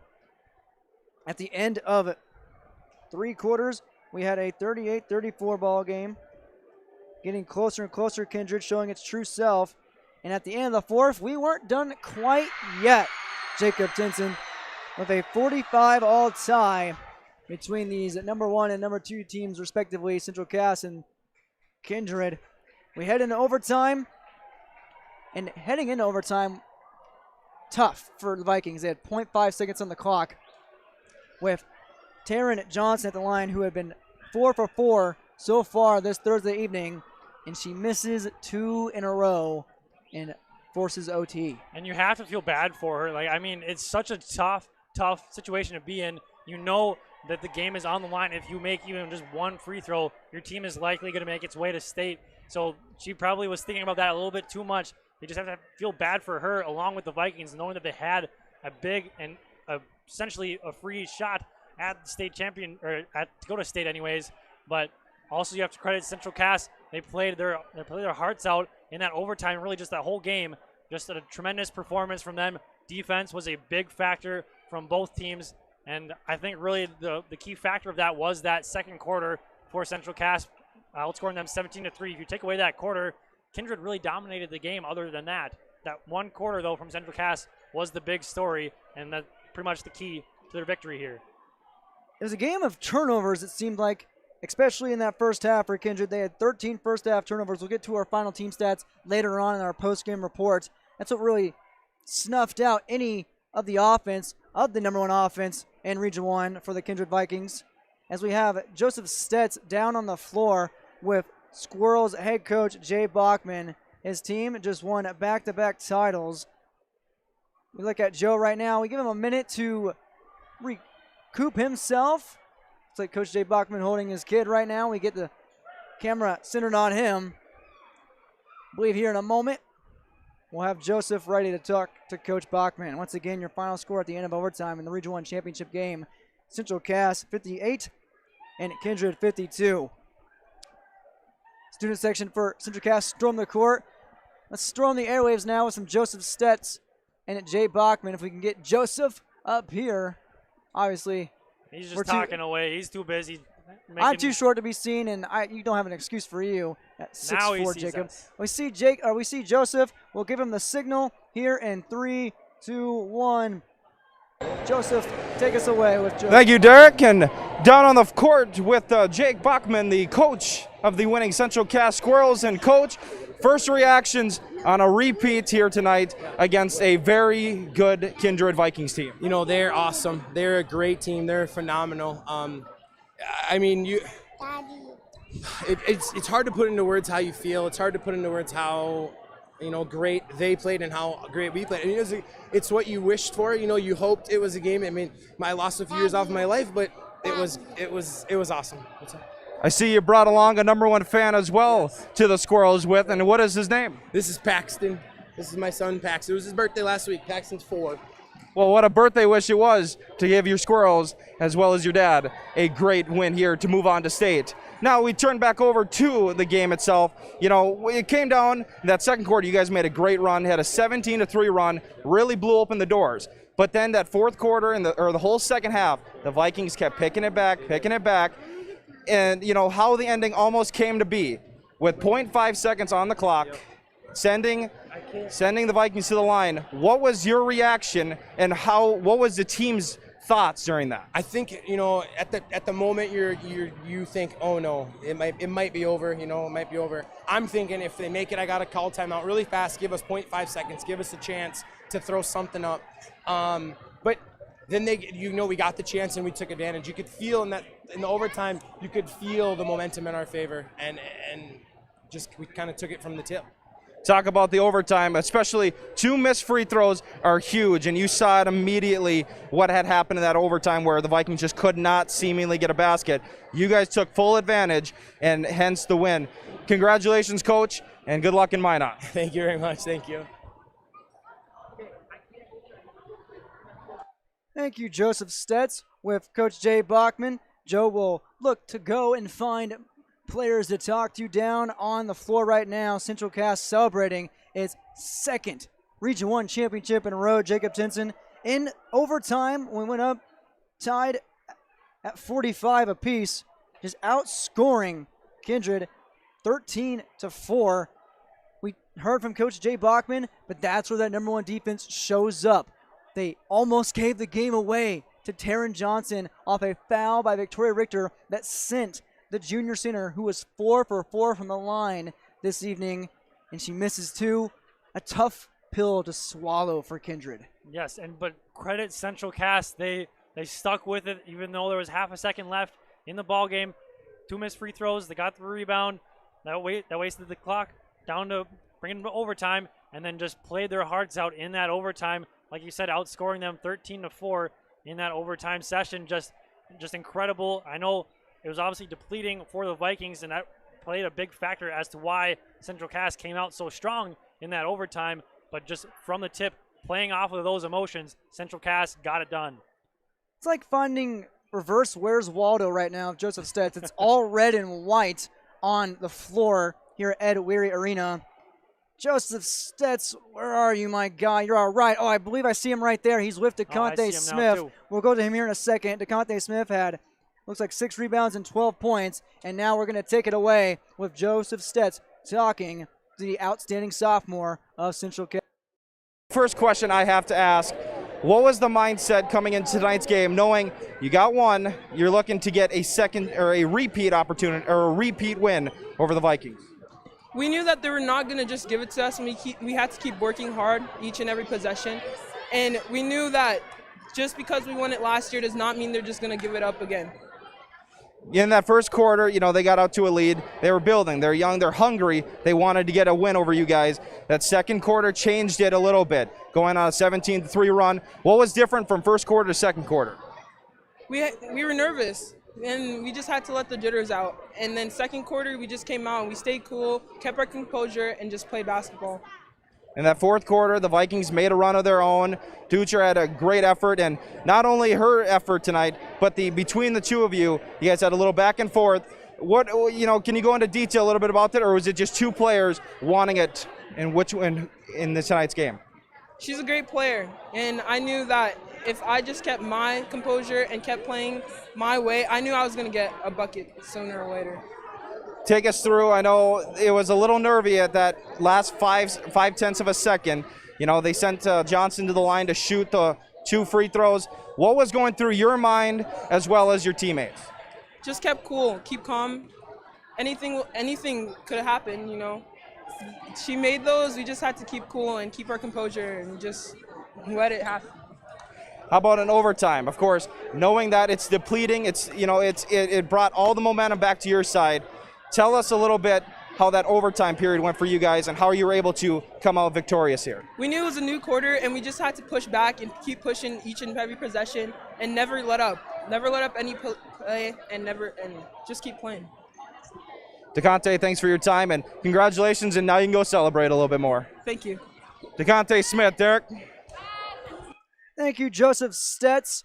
Talking to DeConte Smith right there, one of our star players of the game. DeConte put up 12 points and 6 rebounds and a back-to-back effort to pull in the Region 1 championship for a second straight season. DeConte, outstanding sophomore forward playing tonight. More outstanding players we can point out here. Jacob Tinson, Riley Holzer. Absolute gutsy play. 15 points. A tray in the left corner that sent this game into a whole new dimension. This game looked like it was pulling away, and then Kindred fights back in the third and fourth quarter. Kindred retakes the lead for the first time since the second quarter, and Holzer fires right back at it with some heat of her own. I have no one else to think of besides DeConte Smith, but Riley Holzer, 15 points, and a outstanding go-ahead 3 at one point. She has to be our Enbridge Energy player of the game, Jacob. Well, I would agree with you too, but another player I'd like to point out, Tori Richter had a great game. Doesn't necessarily show up a lot in the stat sheet. Had a bunch of steals, had a bunch of offensive rebounds. Only 5'5", was the scrappiest player out there. Was just left and right making plays for her team. Once again, doesn't really show up in the stat sheet, but just great hustle play from her. She is one of those scrappy players that you want on your side. And that's one player that you don't want to be playing against either. because she can do so many things for your team. Our Enbridge Energy Player of the Game goes to Riley Holzer with her 15 points. Only one board, but who needs to clear the windows when you're... Don't even need to hit the windows. She was nothing but net and wet tonight. Absolutely fire from afar. I believe Joseph Stetz is looking for more players. We'll take a break here after this. We'll come back with more players of the game and possibly some more interviews with Joseph Stetz. 58-52, Central Cass wins its second Region 1 championship in a row over the Kindred Vikings on your Patriot Field scoreboard. We'll be right back after this on yourloveevent.com. If you are looking to update your home, stop in and talk with the crew at Castleton Lumber. They have everything you'll need to get the look you'll love with windows, siding, roofing, and doors. Building new or adding on, Castleton Lumber can help with that too. They'll draft up the plans and help you choose the right products and features to make your house a home you and your family will enjoy for years to come. Stop in to Castleton Lumber today or call 701-347-4471.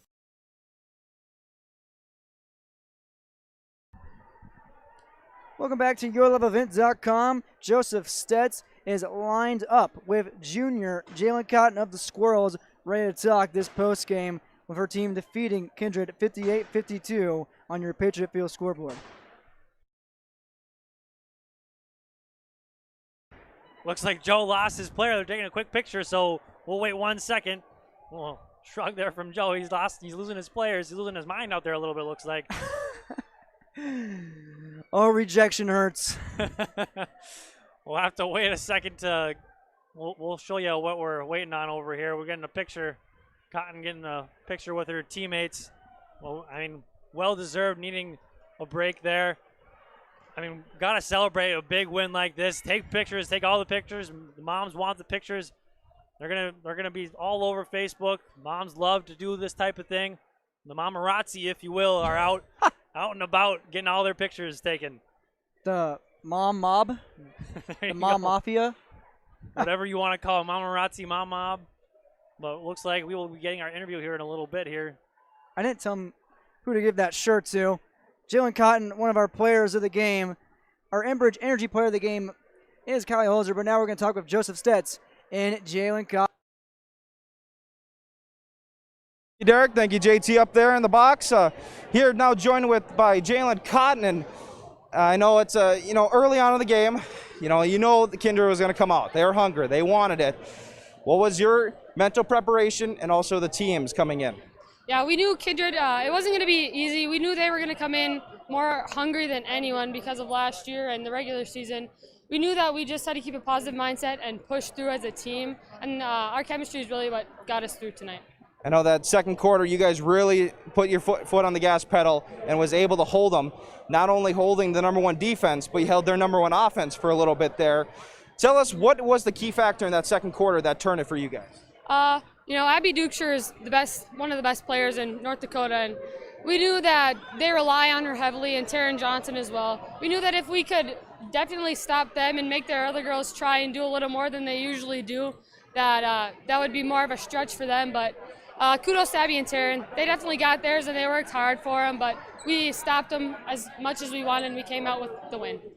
How about, I know the second half didn't really go the way you personally wanted it, getting into foul trouble, but you look at it, you had 4 fouls, you came back into the ball game, and you probably had the 2 biggest rebounds late in that game.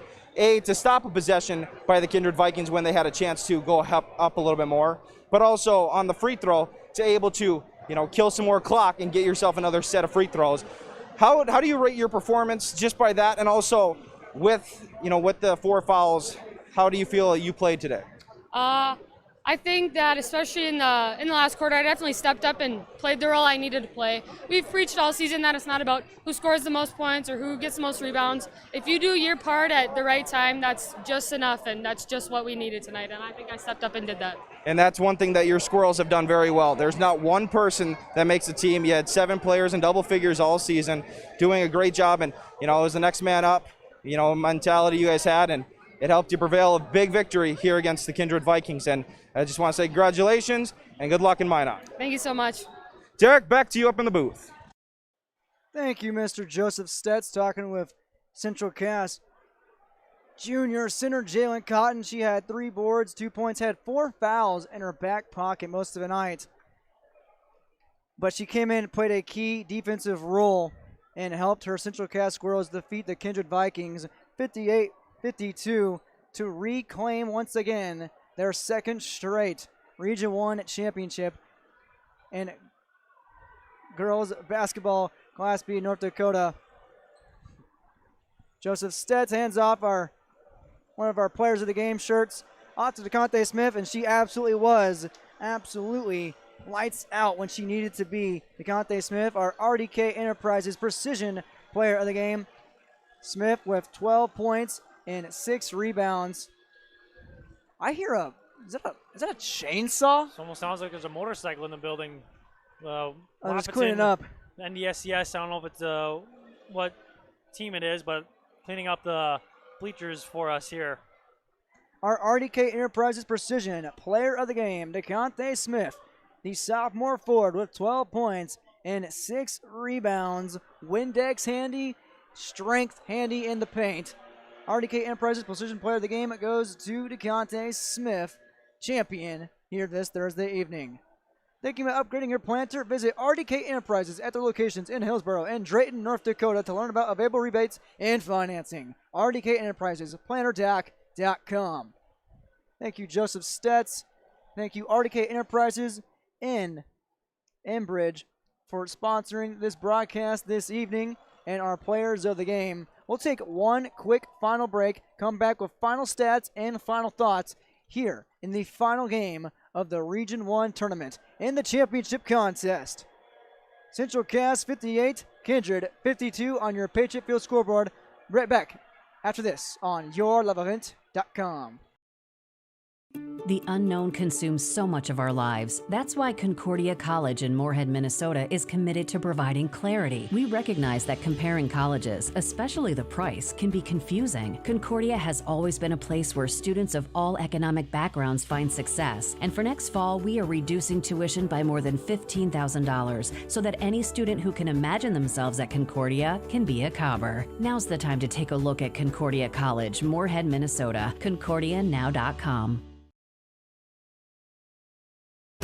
With fiber-fast internet from ReadyTech, you can work, play, chat, explore at the speed of light. Fiber technology delivers massive data to your home through strands of glass. HD video streams with no buffering. Websites load instantly, and games never lag, no matter how many devices are connected. Experience the speed of light with fiber internet. Call or click ReadyTech Fiber today.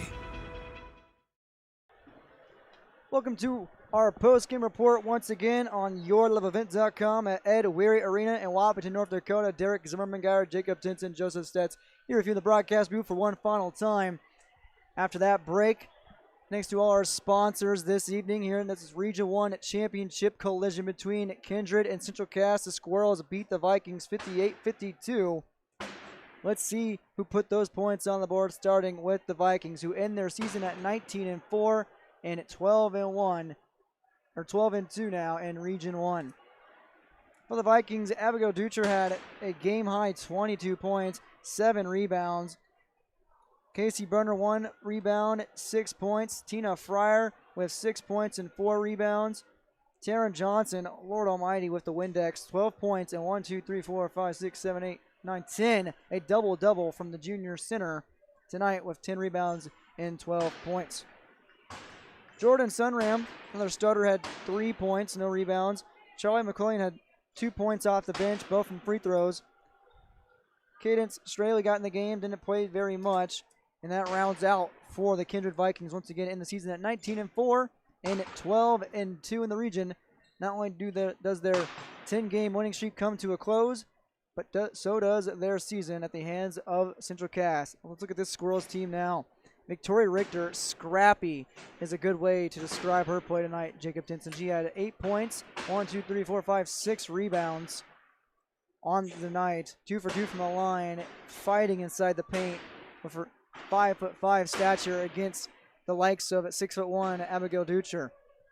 Number 12, Kelly McKinnon, had 3 rebounds and 8 points. DeConte Smith, our RDK Enterprises Precision Player of the Game, had 12 points and 6 boards, cut that in half. Riley Holzer with 15 points and 1 board. She's our Enbridge Energy player of the game. Jalen Cotton with 3 rebounds, 2 points. We heard from both Jalen Cotton, all Jalen Cotton, DeConte Smith, and Coach Jay Bachman. Claire Cotton off the bench had 8 points, 2 rebounds. Delaney Cotton netted 2 points off the bench. Morgan Lee found herself with 6 points coming off of the chairs with 1 board as well. Total rebounds for Kindred, 21 overall. And for Central Cass, give me a minute here to collect a breath and count it up. Jacob Tinson, Joseph Stetz. You think you're the one needing to catch a breath? I had to walk up and down the stairway the of twisty death. stairs, yes. Well, this Region 1 championship game, it was inevitable from, it seemed like, the midway point of the season, looking at these two teams, number 1 and number 2, in their region and in the state, respectively.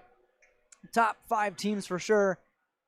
Did it live up to the hype, gentlemen? Absolutely. We got overtime, so I think that is good enough for me. That was a great game. I mean, both teams really rolled through Region 1 action here to make it to the championship game.